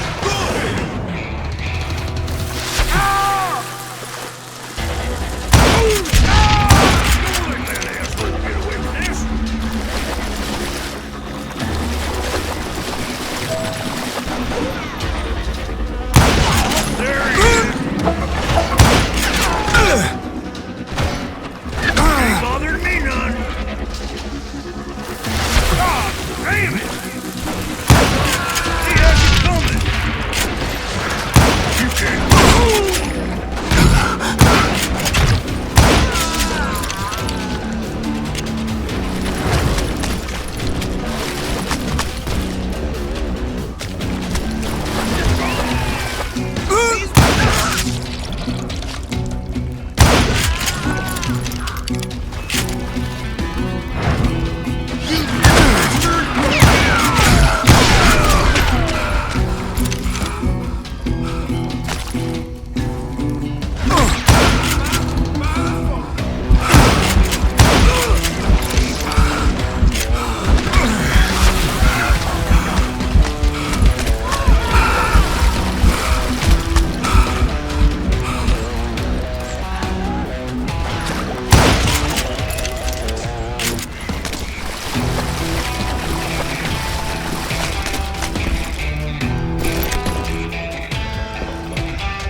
Those Dalton boys were out there somewhere, standing together against anyone who would threaten them.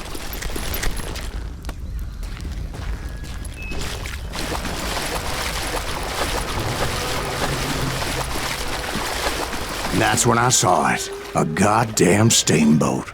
A steamboat in a swamp?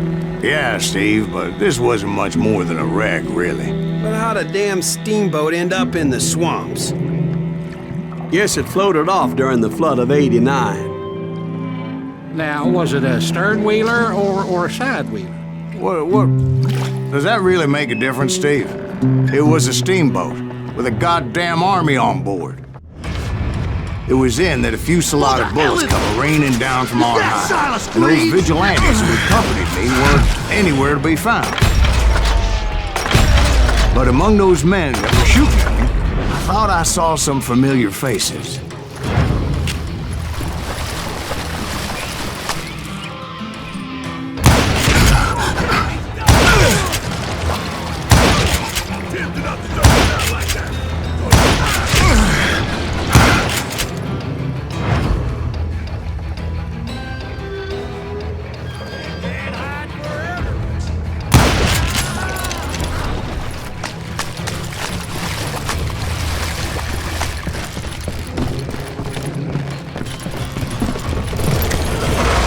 Somewhere up there, the Daltons were waiting on me.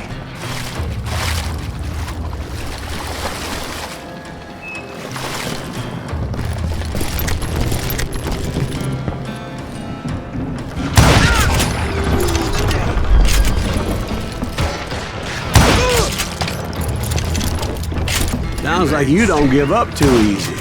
That's the kind of man I am, Ben. I set out to do something. I do it. Surrender just ain't in my nature. Plus, I'm stubborn as hell.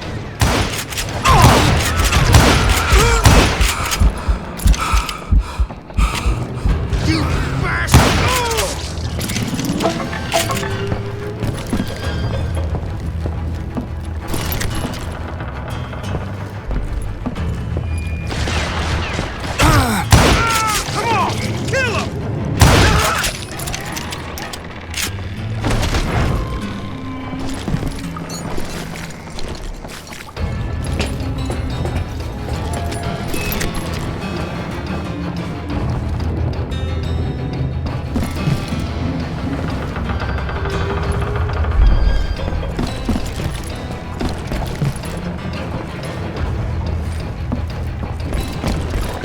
Right about then, much to my relief, the vigilantes finally arrived. Their leader motioned at a cabin in the middle of the top deck, pointing me directly at the Daltons. I finally had them, after months of dogged pursuit. But it turned out that they had me. Take him out! I'm sending you to hell!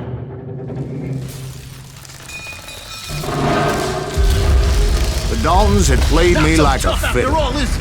Apparently, the vigilantes were on their damn payroll. They didn't just want to shoot me. They wanted to burn me alive. But finding my way out of a burning labyrinth proved to be quite a challenge. It was a riverboat, right? I mean, it's not like it was a goddamn ocean liner. Well, yeah, but I was in a fight. Did you hear about that ship that's gonna launch next year? Largest one in the world. We're talking about the Titanic. You ask me, it's too blessed big. I don't think it'll even float. So anyway... Don't be stupid, Steve. They know what they're doing. They say that the Titanic is unsinkable. Oh, God. But getting back to that steamboat, how'd you get off it, Mr. Greaves? I took in a lot of smoke that day, so I admit my recollection might be a bit hazy.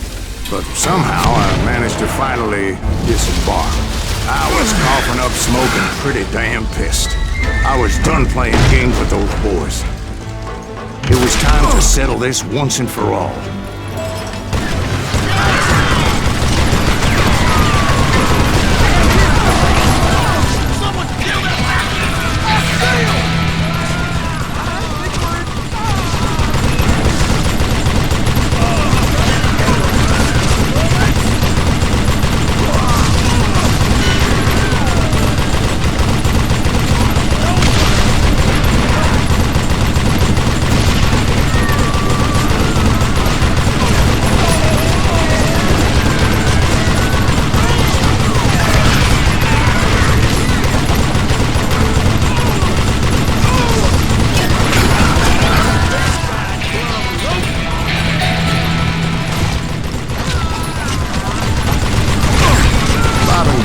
About to come at me one at a time.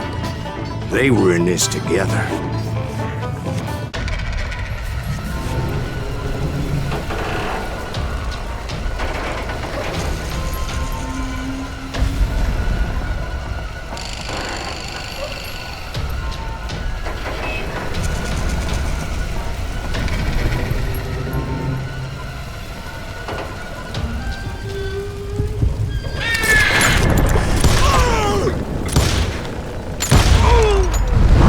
They got it wrong. A sad end for those two. If they'd only known that Emmett was still alive despite his wounds. Paroled 14 years later, he moved to California and sold real estate and lived off the legend of that fateful day. And the tragic death of his two brothers.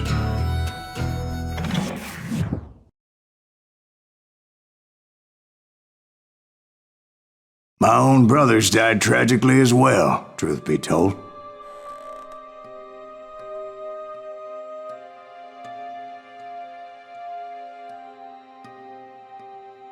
It was 1868, and me and my older brothers were pulling a tidy profit running cattle into Juarez, Mexico. One night after my brothers retired for the evening, I found a little poker game in a cantina with a couple of cowboys. And I just couldn't lose. I even won an old Spanish coin that had to be 100 years old. Well, I was mighty pleased with myself the next morning as my brothers and I rode for Texas. But before we crossed the border, those cowboys caught up with us. It was Johnny Ringo, Roscoe Bob Bryant, and another asshole named Jim. They wanted their money back and everything else we had, including our lives, as those boys didn't want us coming for them later. Bob put that old Spanish coin in my mouth and said, "I won't have it said that I left you with nothing, boy." Well, those horses bolted, and there we hung as those bastards rode away. The branch finally snapped under the weight of the three of us, but being my older brothers were bigger and heavier, they were already dead. And right then I swore to myself that I would avenge them. Ringo you know about. But Bob eluded me, until I heard he was riding with the Wild Bunch.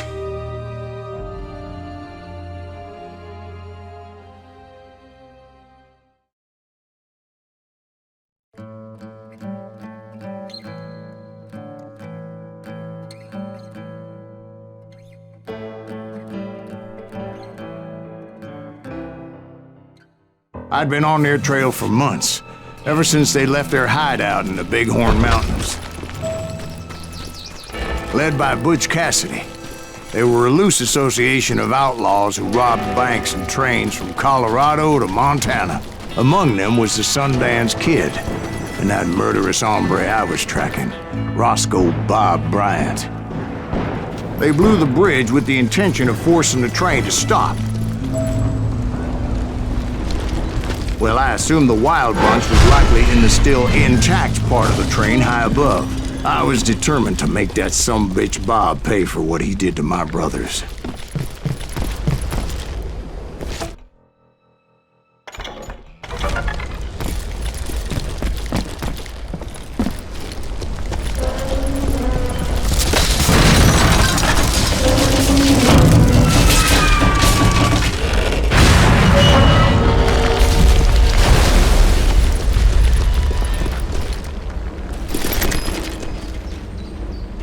I found the device they used to blow the tracks, so I knew I was headed in the right direction. My ears are still ringing from blowing up that bridge. What'd you say? I can't hear a goddamn thing.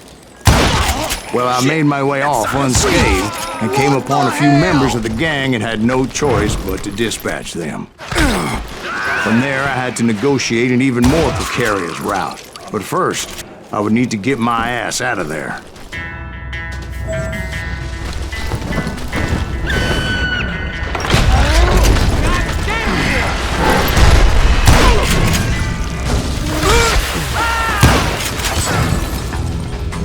Found the gang, but in order to find old Bob, I needed to fight my way forward past a whole passel of desperados.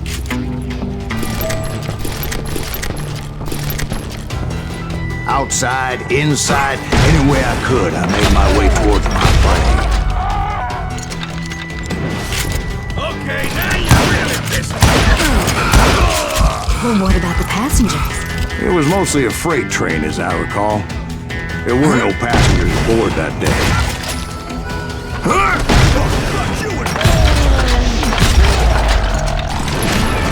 damn you!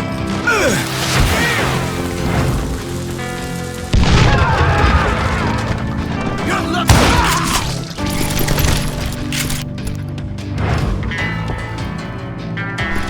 As I mentioned before, I am not fond of heights. But I was too busy dodging bullets to worry about falling to my death. Odds were I was likely to die that day anyway, so I was determined to take down as many of those bastards as I could. That's right!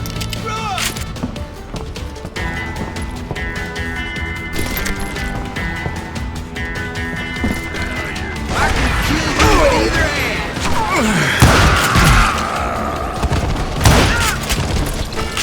Times it was like shooting ducks in a shooting gallery. The only difference is these damn ducks shot back.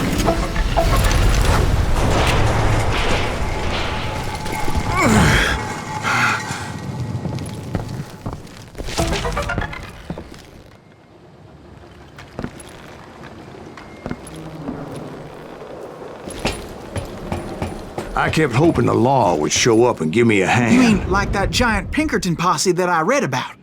Did they come riding in, guns a-blazing to help?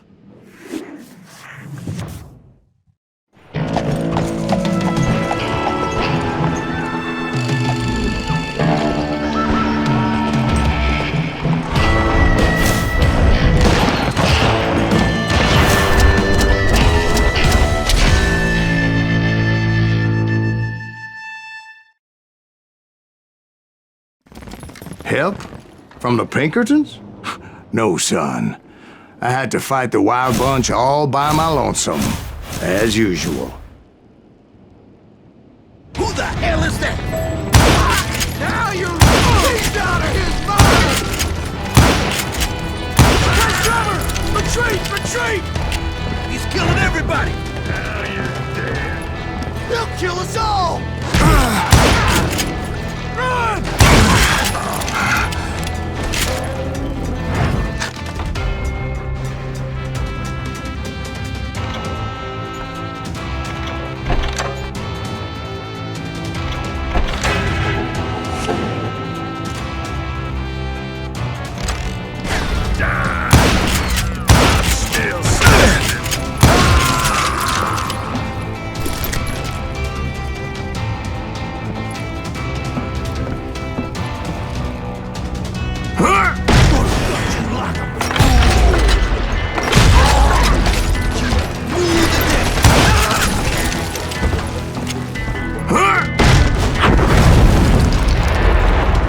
Guess is those dime novels didn't portray this as it happened, did they? Only a few stragglers were left, and I had to cut them down pronto if I was going to stay on old Bob's trail.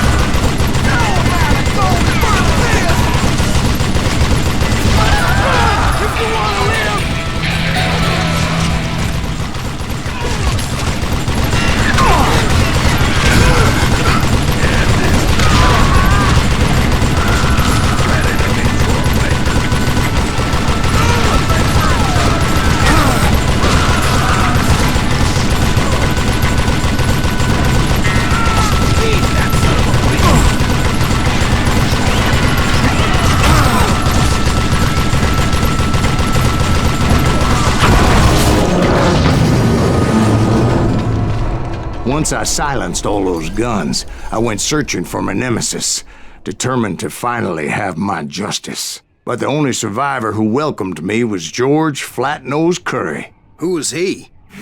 The fastest gun in the gang. Right after Sundance, I mean. And Kid Curry, and maybe Elsie Lay. Though some folks might dispute that.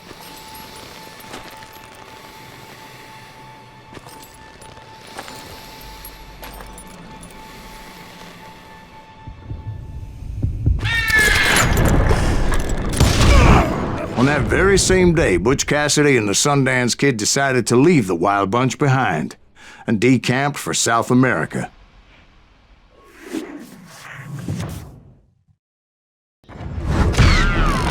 They ended up living down there for many years, but I'm sure you already know all about that.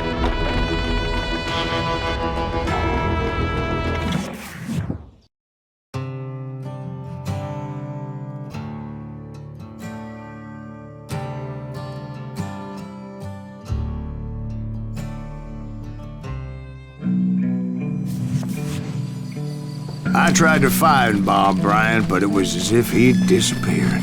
Sometime later, I heard the Wild Bunch was back together. Kid Curry escaped from jail, and now he was running the whole shebang. So I took to their trail, as I was still in pursuit of my brother's killer and hoped that he was back with him. That Kid Curry's kinda crazy, ain't he? Don't let him hear you saying that. Anyways, I tracked those boys to a camp right outside Parachute, Colorado. Who's shooting at us? We're under fire!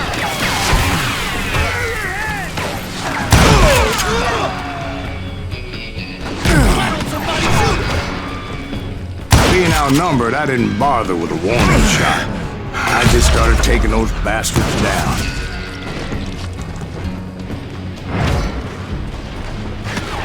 Put you down!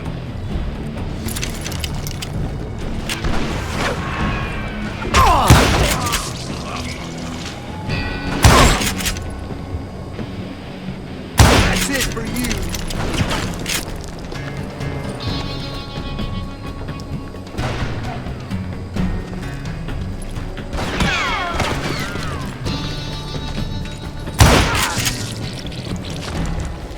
Old Bob wasn't among them, and neither was Kid Curry. I could sense him close by, however, plotting something nasty. I just needed a clue as to their whereabouts.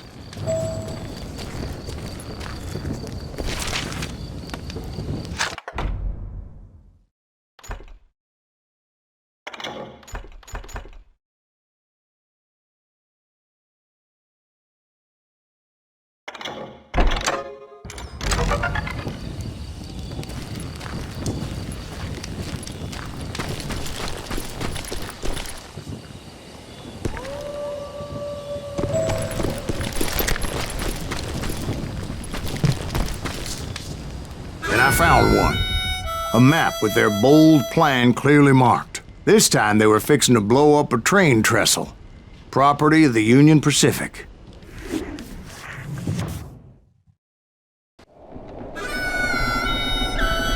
The plan clearly indicated how they were fixing to undermine several of the weakest wooden supports.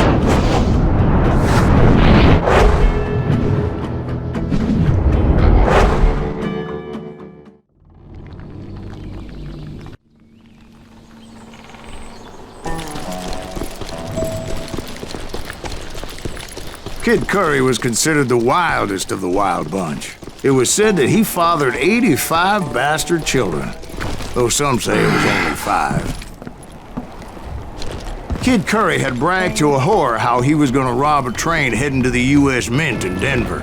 And that whore, Fat Sally, she told me.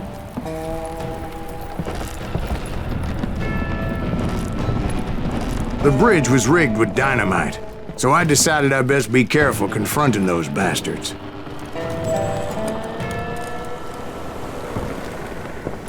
And I made it a point to remove any dynamite that I came across. A moment later, I saw a ladder that somehow had escaped my attention. Don't you blow us up now. Don't worry, I know what I'm doing.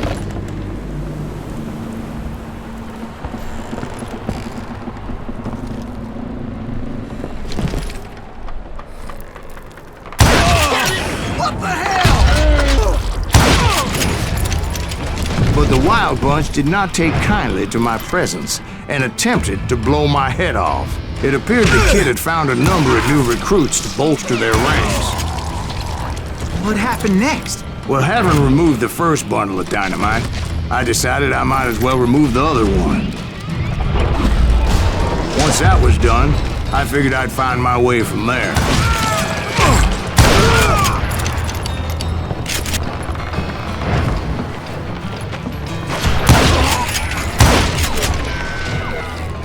Somebody really some bitch on.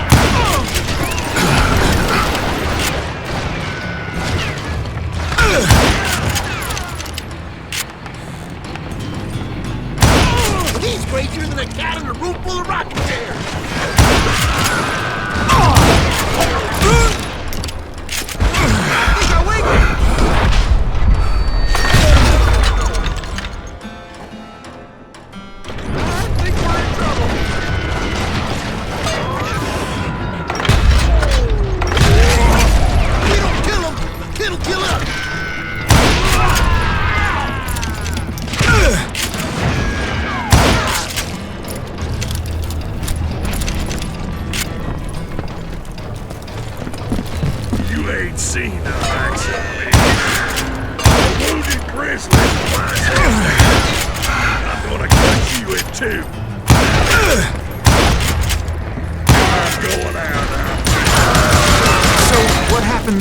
Had to remove more of that damn dynamite.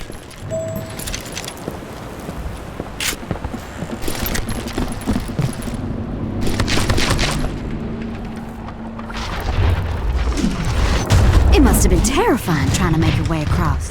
I was sweating it a bit, but then I noticed a footbridge tied up on high, so I shot the rope.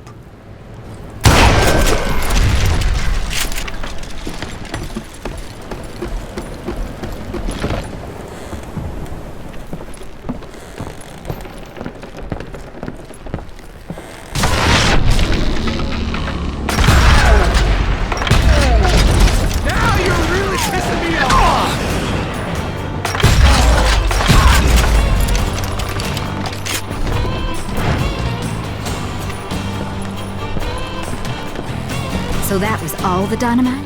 Well, funny you should mention that, darling. As actually there was a fourth charge impeding my progress. Once I removed it, my path was pretty clear.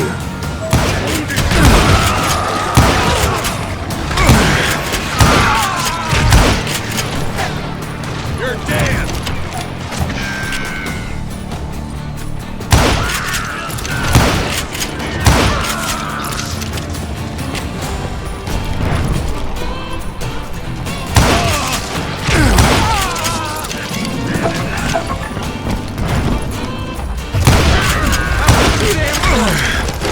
proceeded onward and realized that that way just wasn't gonna work.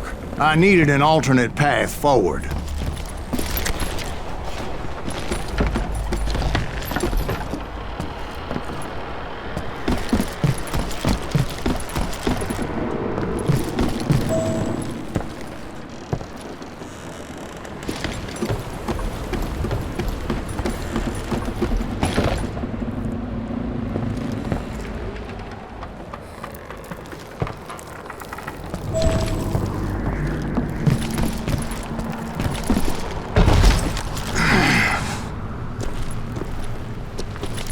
Luckily, I found a cave, and as I made my way back to the bridge, I saw something that concerned me. It was a long, burning fuse, and it was moving fast as hell. I had to catch it.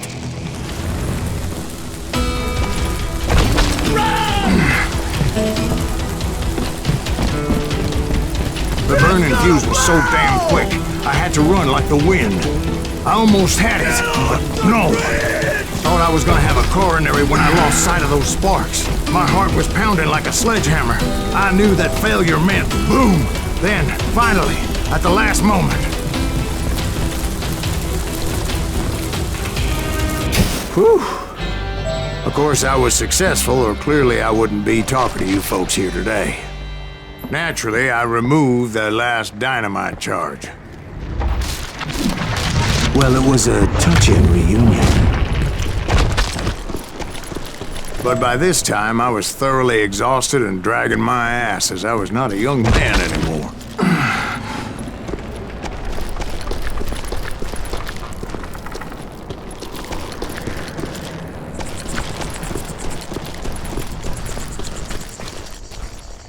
Kill that SOB! Make him bleed!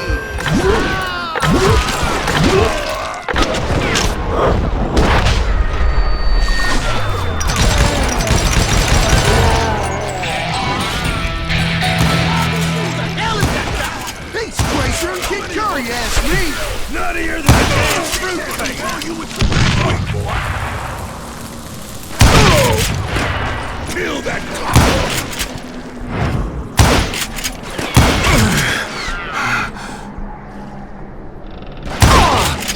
to my man! Dodge this!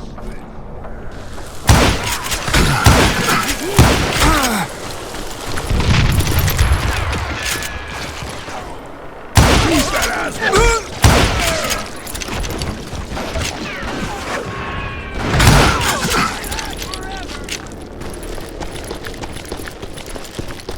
Just when I thought things couldn't get worse, Kid Curry opened up on me with a goddamn Gatling gun. It was hidden in this tunnel and pretty well shielded.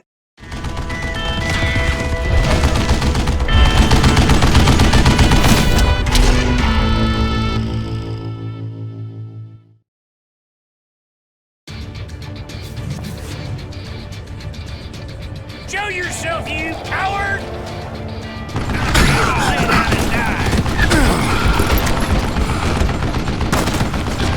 Hold him off while I reload! Do you know who I am? Yeah!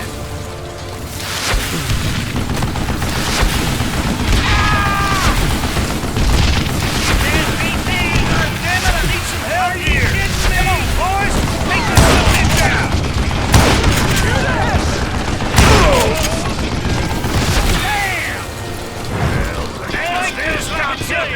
Move it, boys! It's not fair! This is the last mistake you'll ever make!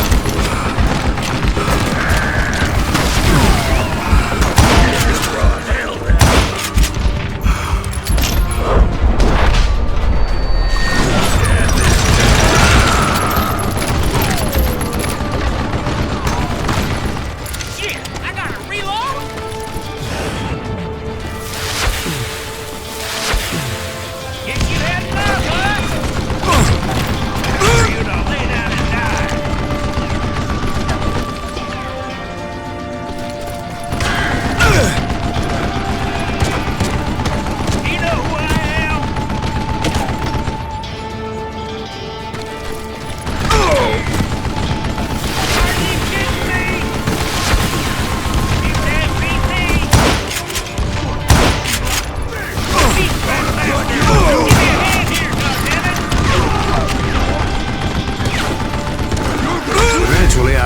tunnel down. And that's when I met Kid Curry himself. He had decided to stop pussyfooting around and deal with me personally.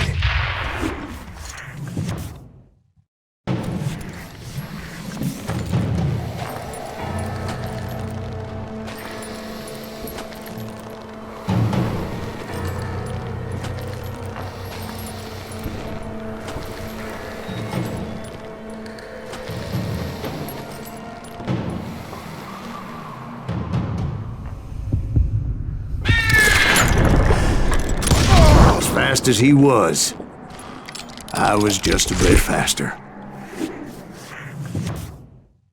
And as he lay wounded, I demanded to know the whereabouts of Roscoe Bob Bryant.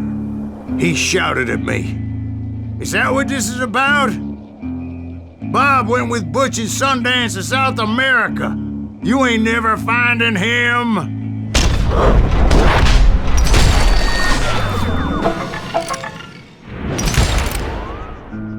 Those were his last words.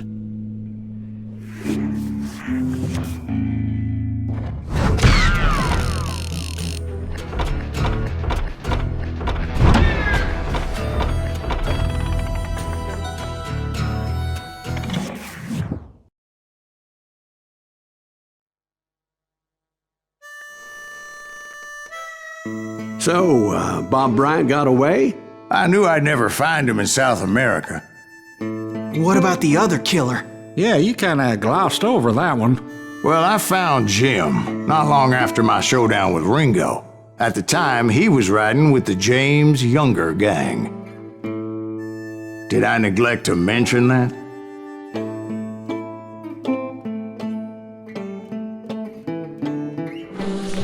Jesse James? The greatest outlaw who ever lived? Jesse and his kin rode with Quantrill when he raided Lawrence, Kansas, and killed near 200 people, boy. Yeah, nothing great about that. And from there, him and his brother went on to rob banks and trains from Kansas to Missouri. Which is why there was such a rich bounty on their heads. 40 grand for both of them, dead or alive. That's one hell of a payday.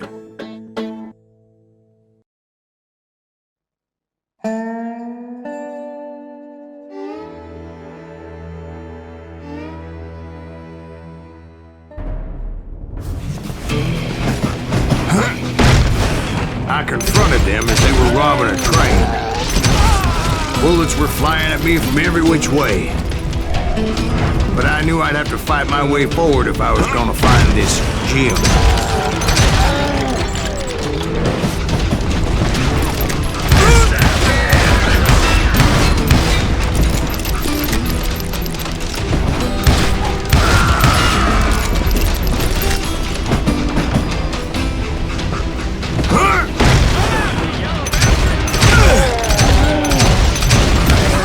Wait a second. Now, how'd they stop this train in the first place? Well, the James boys were experts at this.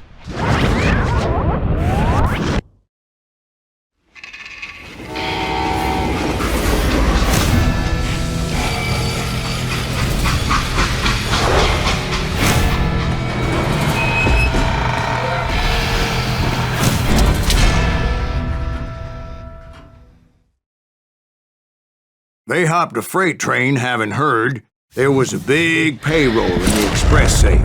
So, I hopped the same train.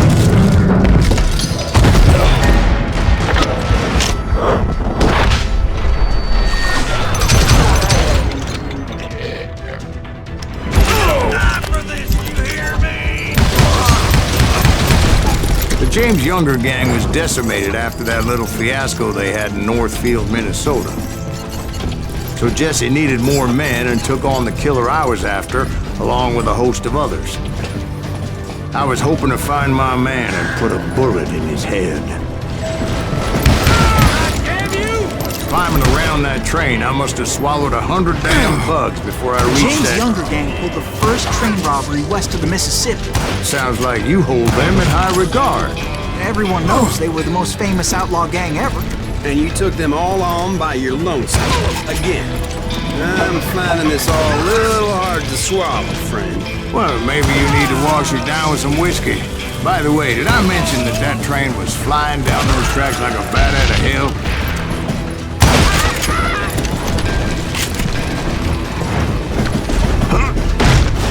Anyway, excuse me, Ben. Where would I find the gentleman's facilities?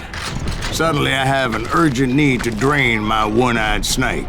Well, I've had more than a few drinks, and I've been sitting here for quite a spell. Right through there. Let me show you. I've never heard so much malarkey in my life. You think he's bullshitting us? You don't think he's Silas Greaves? I think he's just some old drunk looking for some free liquor. I don't know, Jack. I think I believe him. You don't think he met Jesse James? Boy, you gotta be kidding me. That story makes no sense at all. Jack. I mean, you gotta be 2 bricks short of a load to believe that cock and bull story. I don't agree.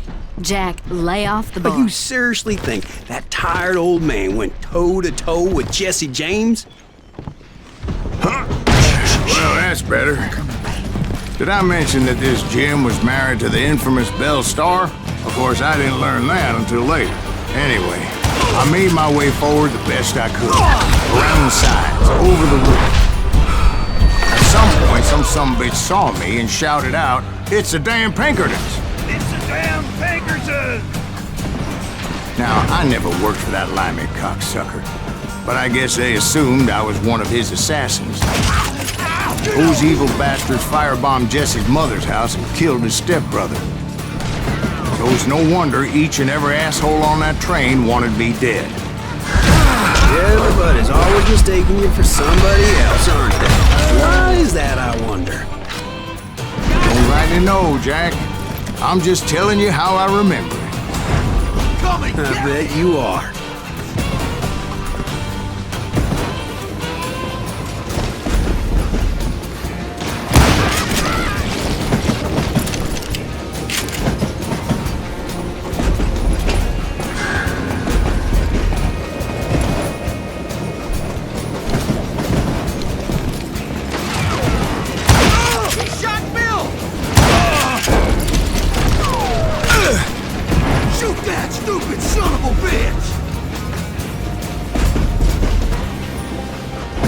Across a flat car piled high with logs and had to come up with a creative way to make my way forward.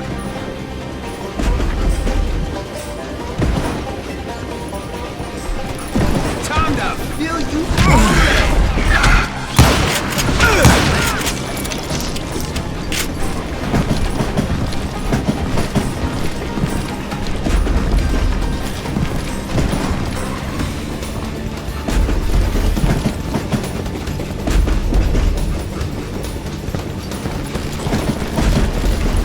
I wondered if I was ever gonna find the front of that train, or the bastard I was after. Right about then, I was attacked by some asshole on a Gatling gun. Well, seems like you run into a lot of them. Asshole? Gatling guns. Yes, I did. Now, I don't remember how I took it out. It was either a bullet or dynamite.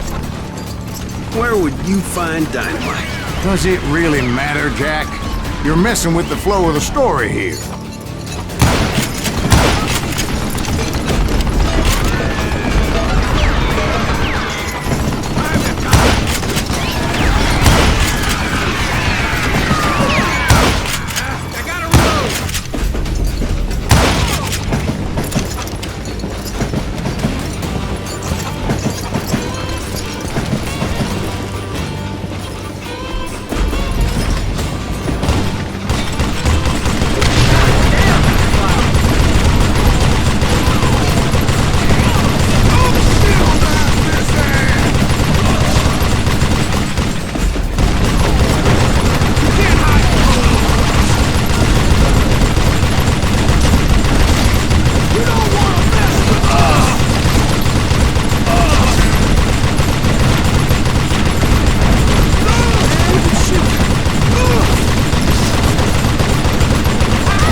was looking for Jim and shooting any son of a bitch stupid enough to get in my way.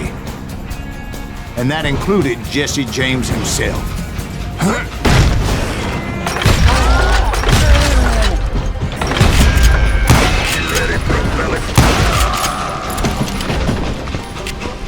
There sure were a lot of men determined to die that day.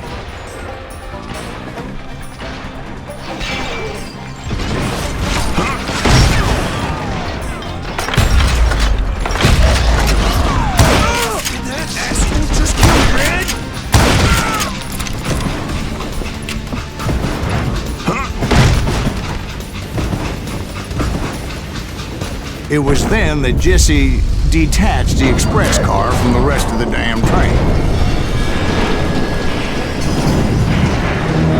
I could see Jesse waiting for me, fixing to kill me so he could get away with all that money.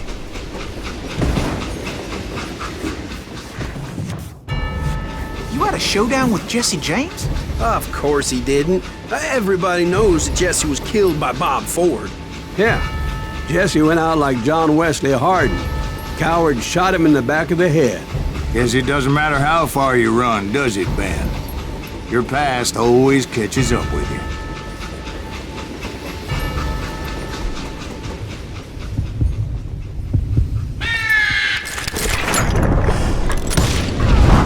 Yeah, I didn't kill Jesse James. Just wounded him bad enough to convince him to hang up his guns. What about that Jim fella? What happened to him? I figure he was up front with a gun to the engineer's head. That bastard slipped away again. I'll tell you how I got him. But first I need to wet my whistle.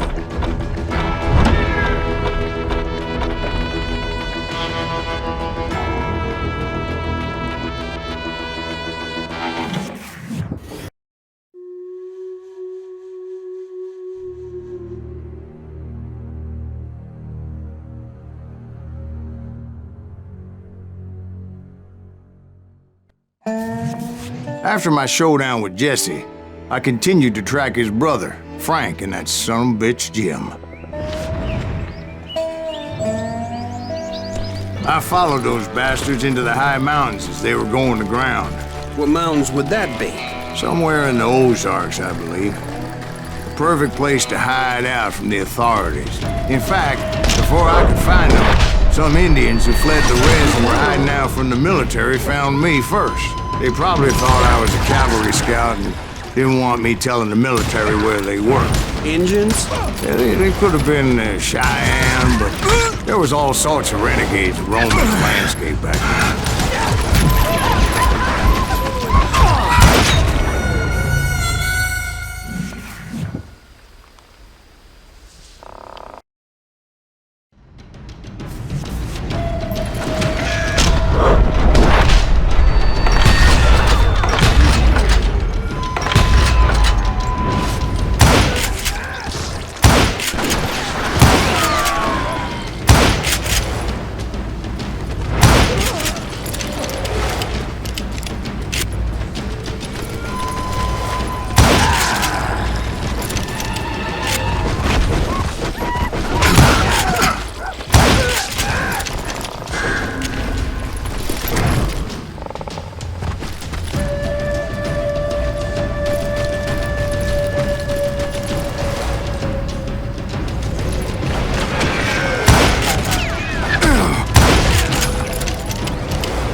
Hey, how about another whiskey, Ben?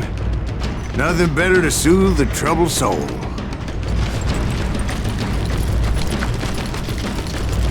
Now, where was I? Indians, right. I had more than my share of run-ins with the Red Man. Like that time... Did I tell you about Grey Wolf? Yes, sir. You did. Ah, of course I did. In fact, I could still remember that old medicine man's words to me. Jesus Christ, we're back to that again. You carry great darkness in your heart. It will claim your soul. you will come to this place again and kill many more men.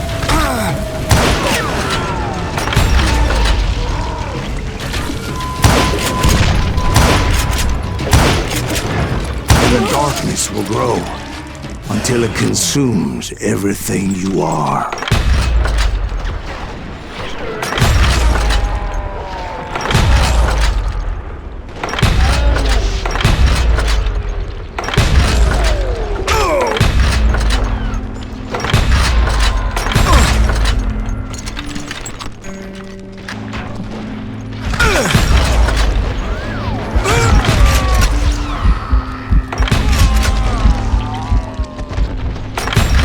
So, did you ever find him?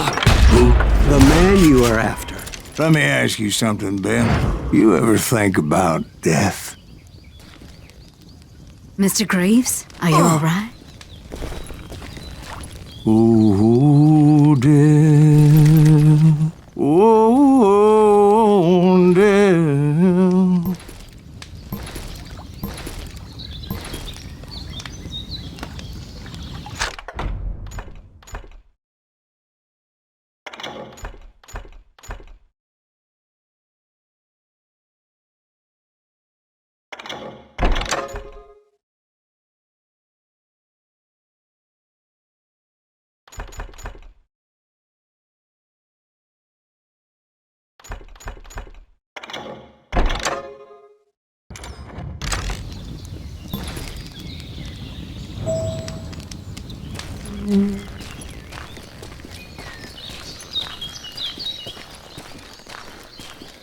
Won't you spare me over till another year? What is this that I can't see?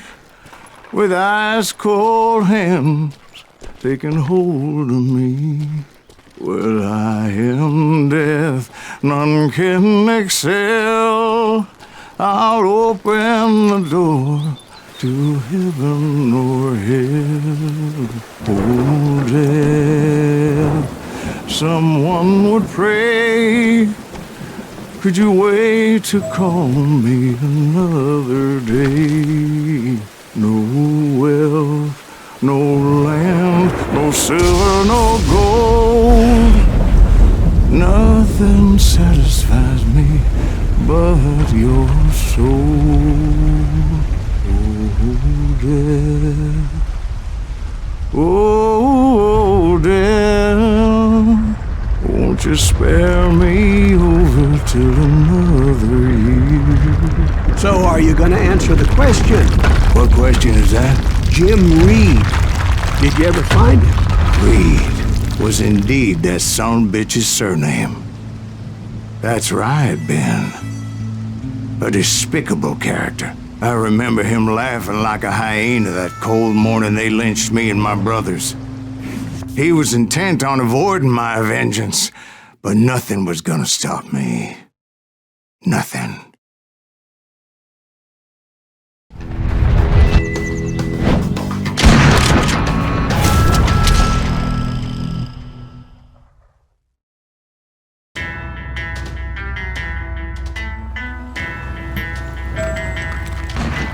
I finally did track those outlaws down.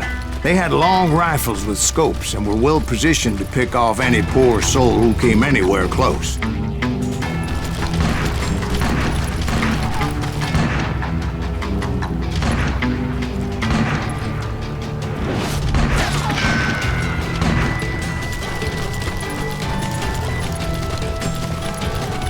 I'm guessing Frank James believed I was responsible for the demise of his brother Jesse. I couldn't really disagree with the man, as I thought Jesse was dead then as well.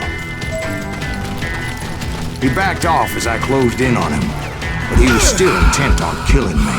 And when I closed in on him again, he backed off again, looking for a better angle on me. Hell, I can't fault Frank for wanting his revenge, as I was there for the same damn reason myself. At this point, I'm guessing you think Silas Greaves is a worse murderer than Jim Reed ever was. No, sir. A man who spent half his life killing somebody's brothers, fathers, sons. I think you were just looking for justice, sir. Is that what I was looking for, Dwight? Is that what it was? Justice? Isn't that why you were hunting the James gang? The James gang. Right. I finally found Frank holed up in his mountain cabin, and he was determined to have me dead. It was a pitched battle that could have gone either way. Luckily, I had some dynamite in my possession. Dynamite? On your person? A few sticks, just in case. It's always good to be prepared. Right. I'm just laying out the facts as I remember them, Jack. Take him out! He's just one man!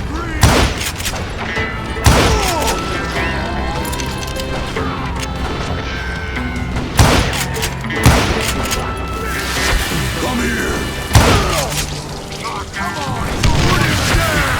I want that bastard dead! Death is coming!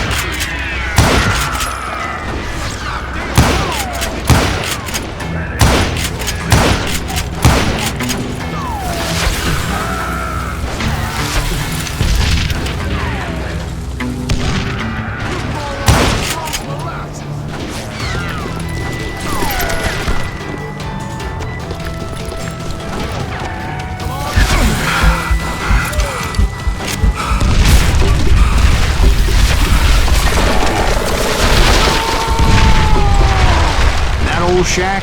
Well, it went tumbling right off that cliff. With Frank James still in it? Yes, sir. But Frank James is still alive, living in Missouri, showing folks around the family farm for 25 cents a tour. I didn't say he died in the fall, now did I?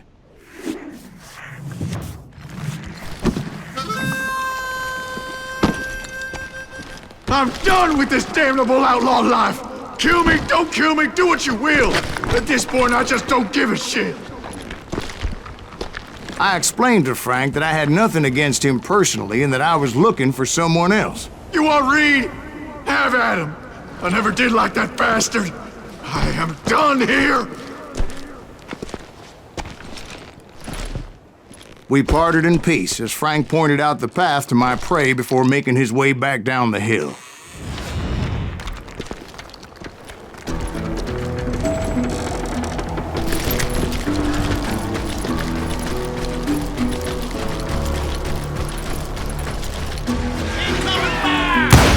What happened with Reed? Well, I finally found the last of the gang hiding in a nearby cave. First, I had to dispatch the lookouts, as I was determined not to let that murderer escape my revenge again.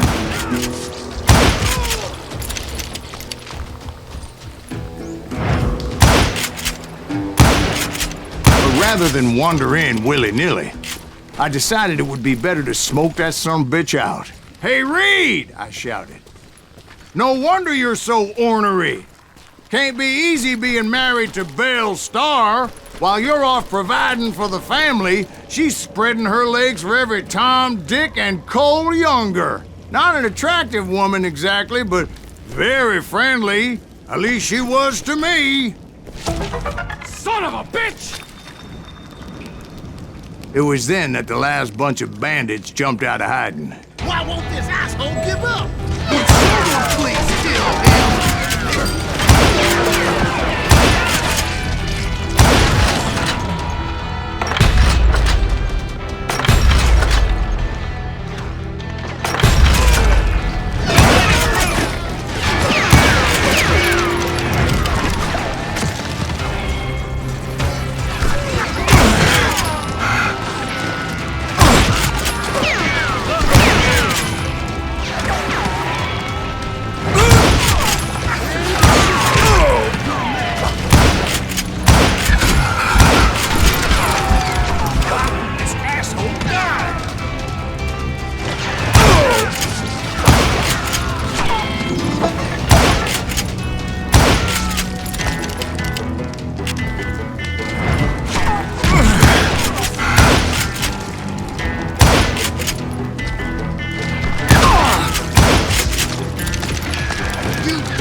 eventually, it was just me and Reed. I had waited a long time to face him down, so I could repay him for what he did to my brothers.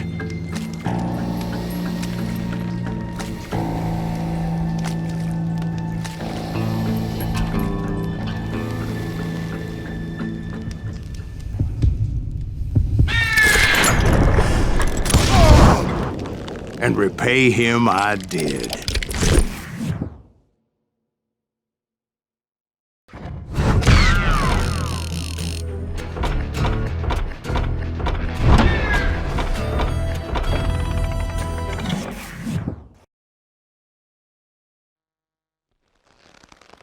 Well, I don't know about you boys, but I'm pretty beat.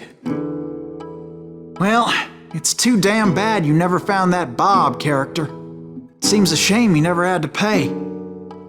Well, funny thing about that, I did have one more chance at him.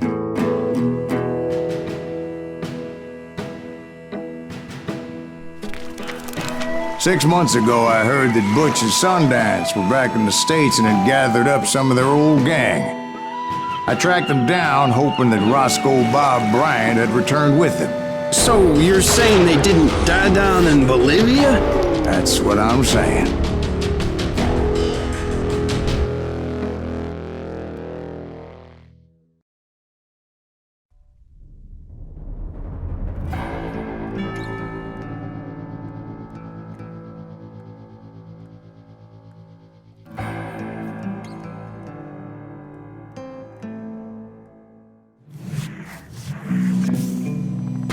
For 40 years I had waited to get my hands on the last of my brother's killers. Not even an army of demons could have stopped me now.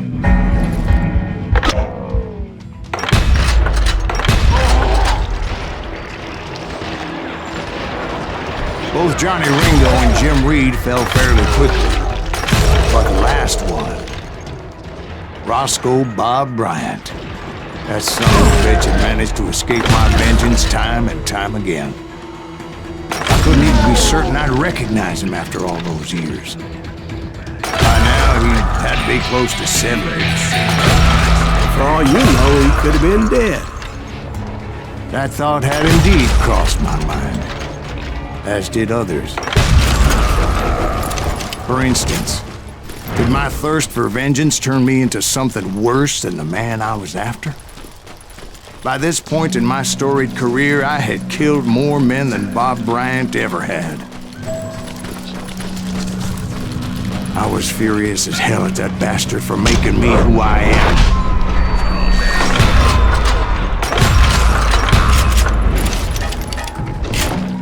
Nothing could stop me from taking his life.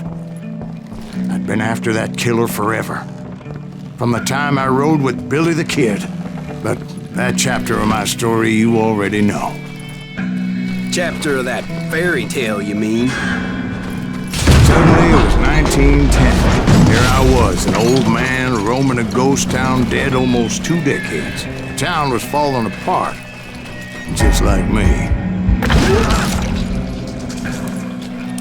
But I wasn't about to call it quits.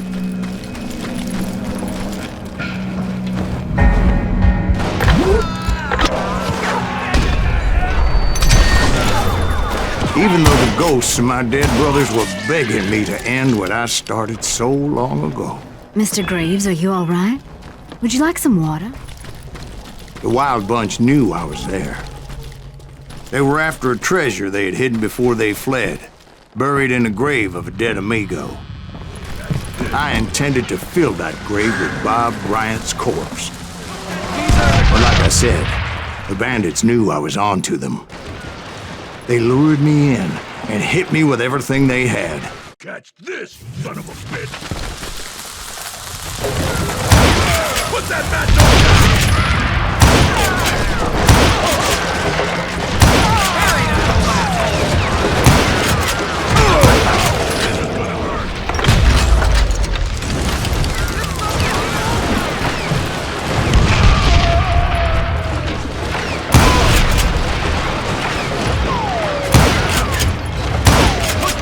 Fire in the ground!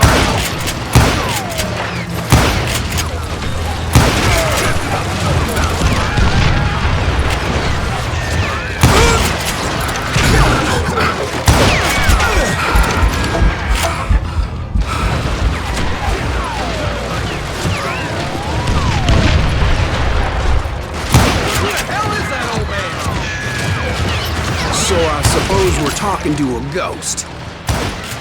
Funny you should put it like that, Jack.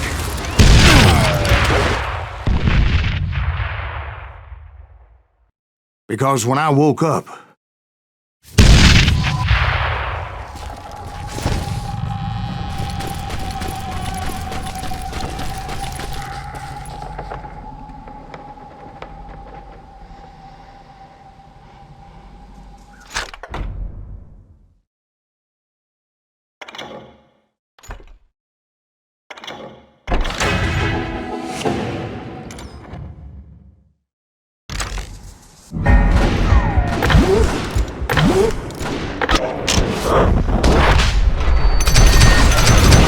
So I am right. You are touched in the head.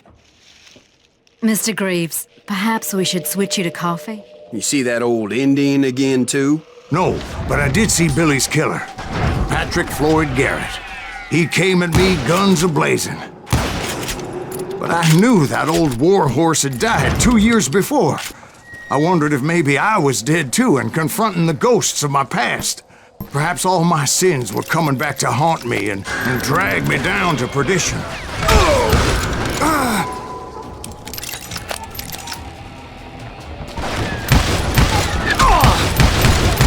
I saw Henry Plummer throw dynamite at me.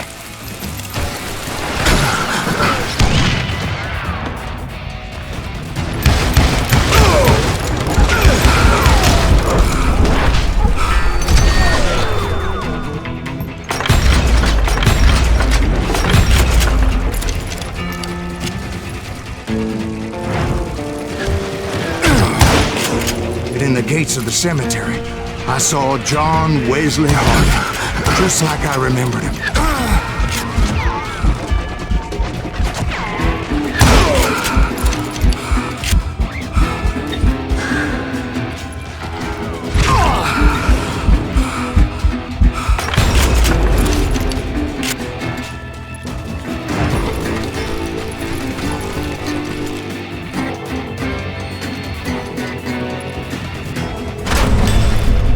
Robert Ollinger appeared with his terrible double-barrel shotgun.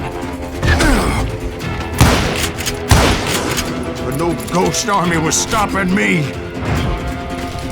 My father-in-law got hit with a fallen branch. He spent the rest of his life talking to dogs.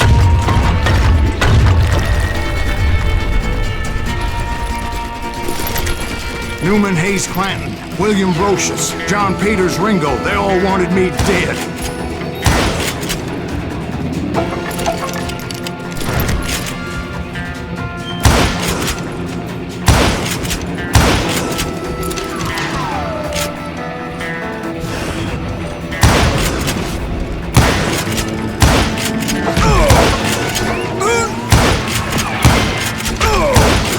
The Dalton brothers, Robert and Grattan, guardians of the Garden of the Dead.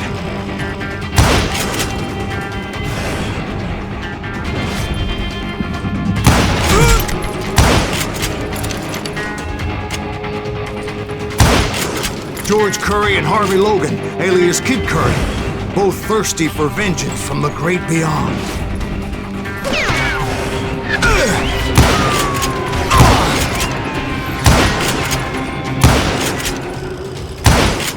Jesse, Woodson, James, and Jim Reed.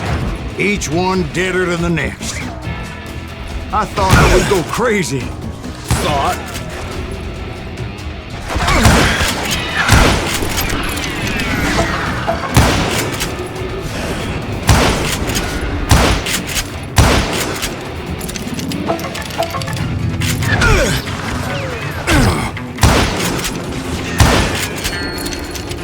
Finally, I saw Harry Alonzo Longabaugh. The Sundance Kid?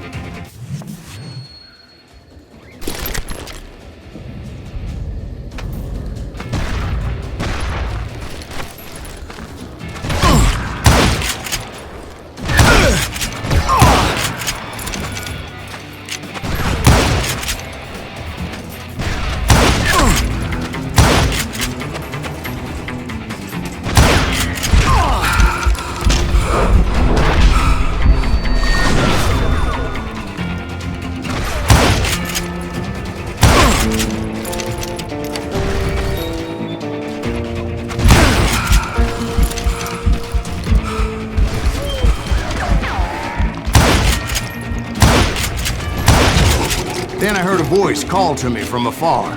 It was Robert Leroy Parker, a.k.a. Butch Cassidy, coming at me from out of the fog. Thanks for taking care of that bastard.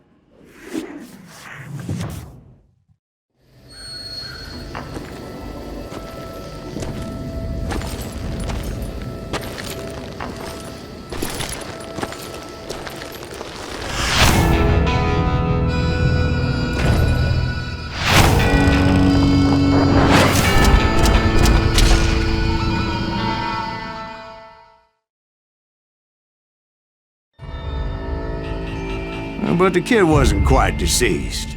Not yet. Takes more than one little bullet to kill the likes of me, partner. Those two looked like they hadn't seen each other for quite a while. Clearly, they were no longer amigos.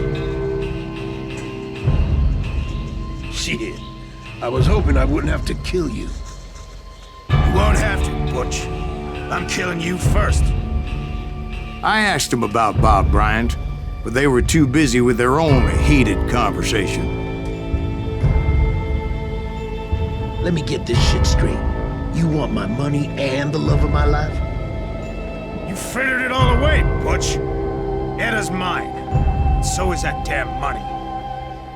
I didn't want to shoot anybody until I had an answer to my question, but those boys didn't give me much of a choice.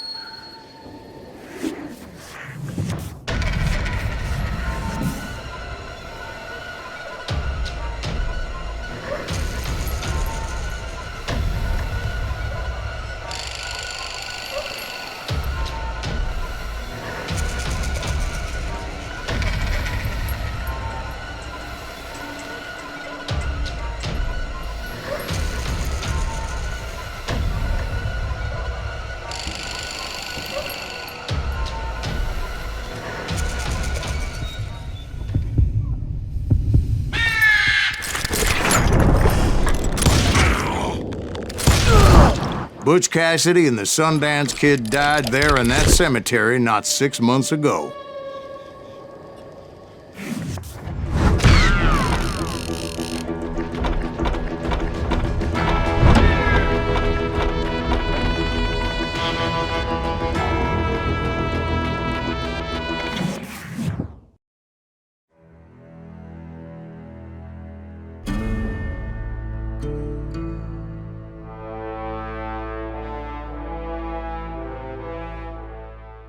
Butch Cassidy and the Sundance Kid were killed by the Bolivian army. Everybody knows that. That's the legend, but it ain't the truth. So, you never found Bob? There is no Bob. This old sumbitch ain't even Silas Greaves. Sir, is that true? Have you been pulling our legs this whole time? Well, not the whole time. Oh man, I think you've worn out your welcome here. Maybe you're right, Jack. Maybe it's time to pay. You see, Ben, or should I say Bob, your past always catches up with you. I was a different man back then, crazy. Drinking, I've changed my ways, I swear to you. If I could turn back the clock, But you can't, Bob.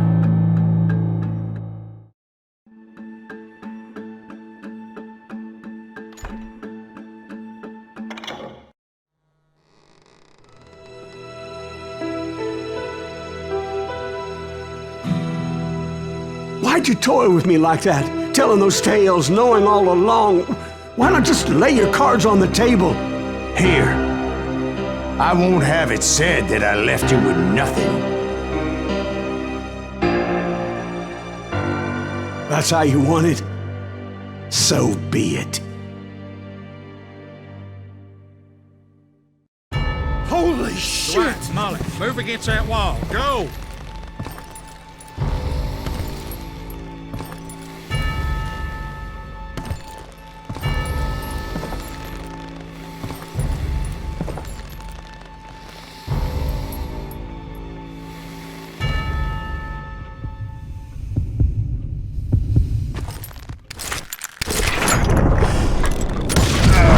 Oh my God! Oh, Jesus!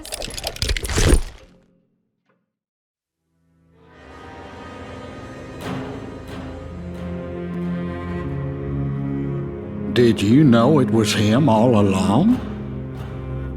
Cassidy told me Bob was in Abilene before he died. But I wasn't sure Ben was my man until he revealed how much he knew about Ringo and Reed. The coin, of course. Well, that was the last nail in that particular coffin. I better go get the sheriff. You okay, boy? You're looking mighty shook up. Dwight, maybe you best go home. Young Eisenhower here is leaving for West Point tomorrow. He shouldn't get caught up in something like this. I think I might head out myself at this juncture. Unless you want to stop me, Jack. No, sir, Mr. Greaves. So where you going now? Now that you had your revenge? Doesn't really matter, does it? As I've sold my soul for it, and will never again walk with those I have lost.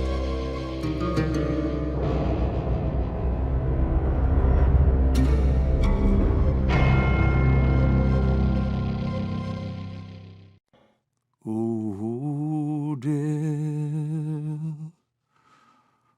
Oh, dear. Won't you spare me over till another year?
There are men who fear legends, but a man legends fear. He's a four-hosted reaper, crying bullets for tears. When a drought comes in justice, bullets make good rain. When the heartache has dried up, only blood heals the pain. There's a time for grieving and a time to just pray. There's a time for forgiving, but it's not for today. You can hide sins from the gavel, you can drown them in rum. When silence grease finds you, there's nowhere to run. And time goes too slowly for the gunslinger's eye. Till he's buried his promise, there's no time to cry. There's a time for grieving and a time to just pray. There's a time for forgiving, but it's not for today. There's a time for grieving and a time to just pray. When silence grease finds you, it's a time you must pay. That's a time you must pay.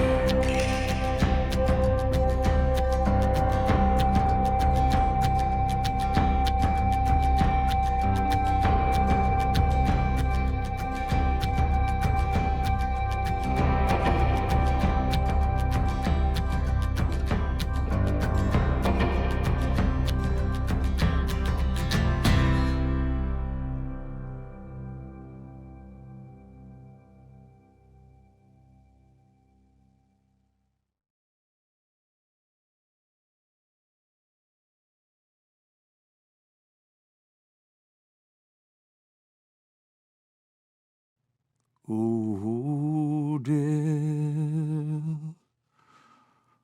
Oh, dear. Won't you spare me over till another year?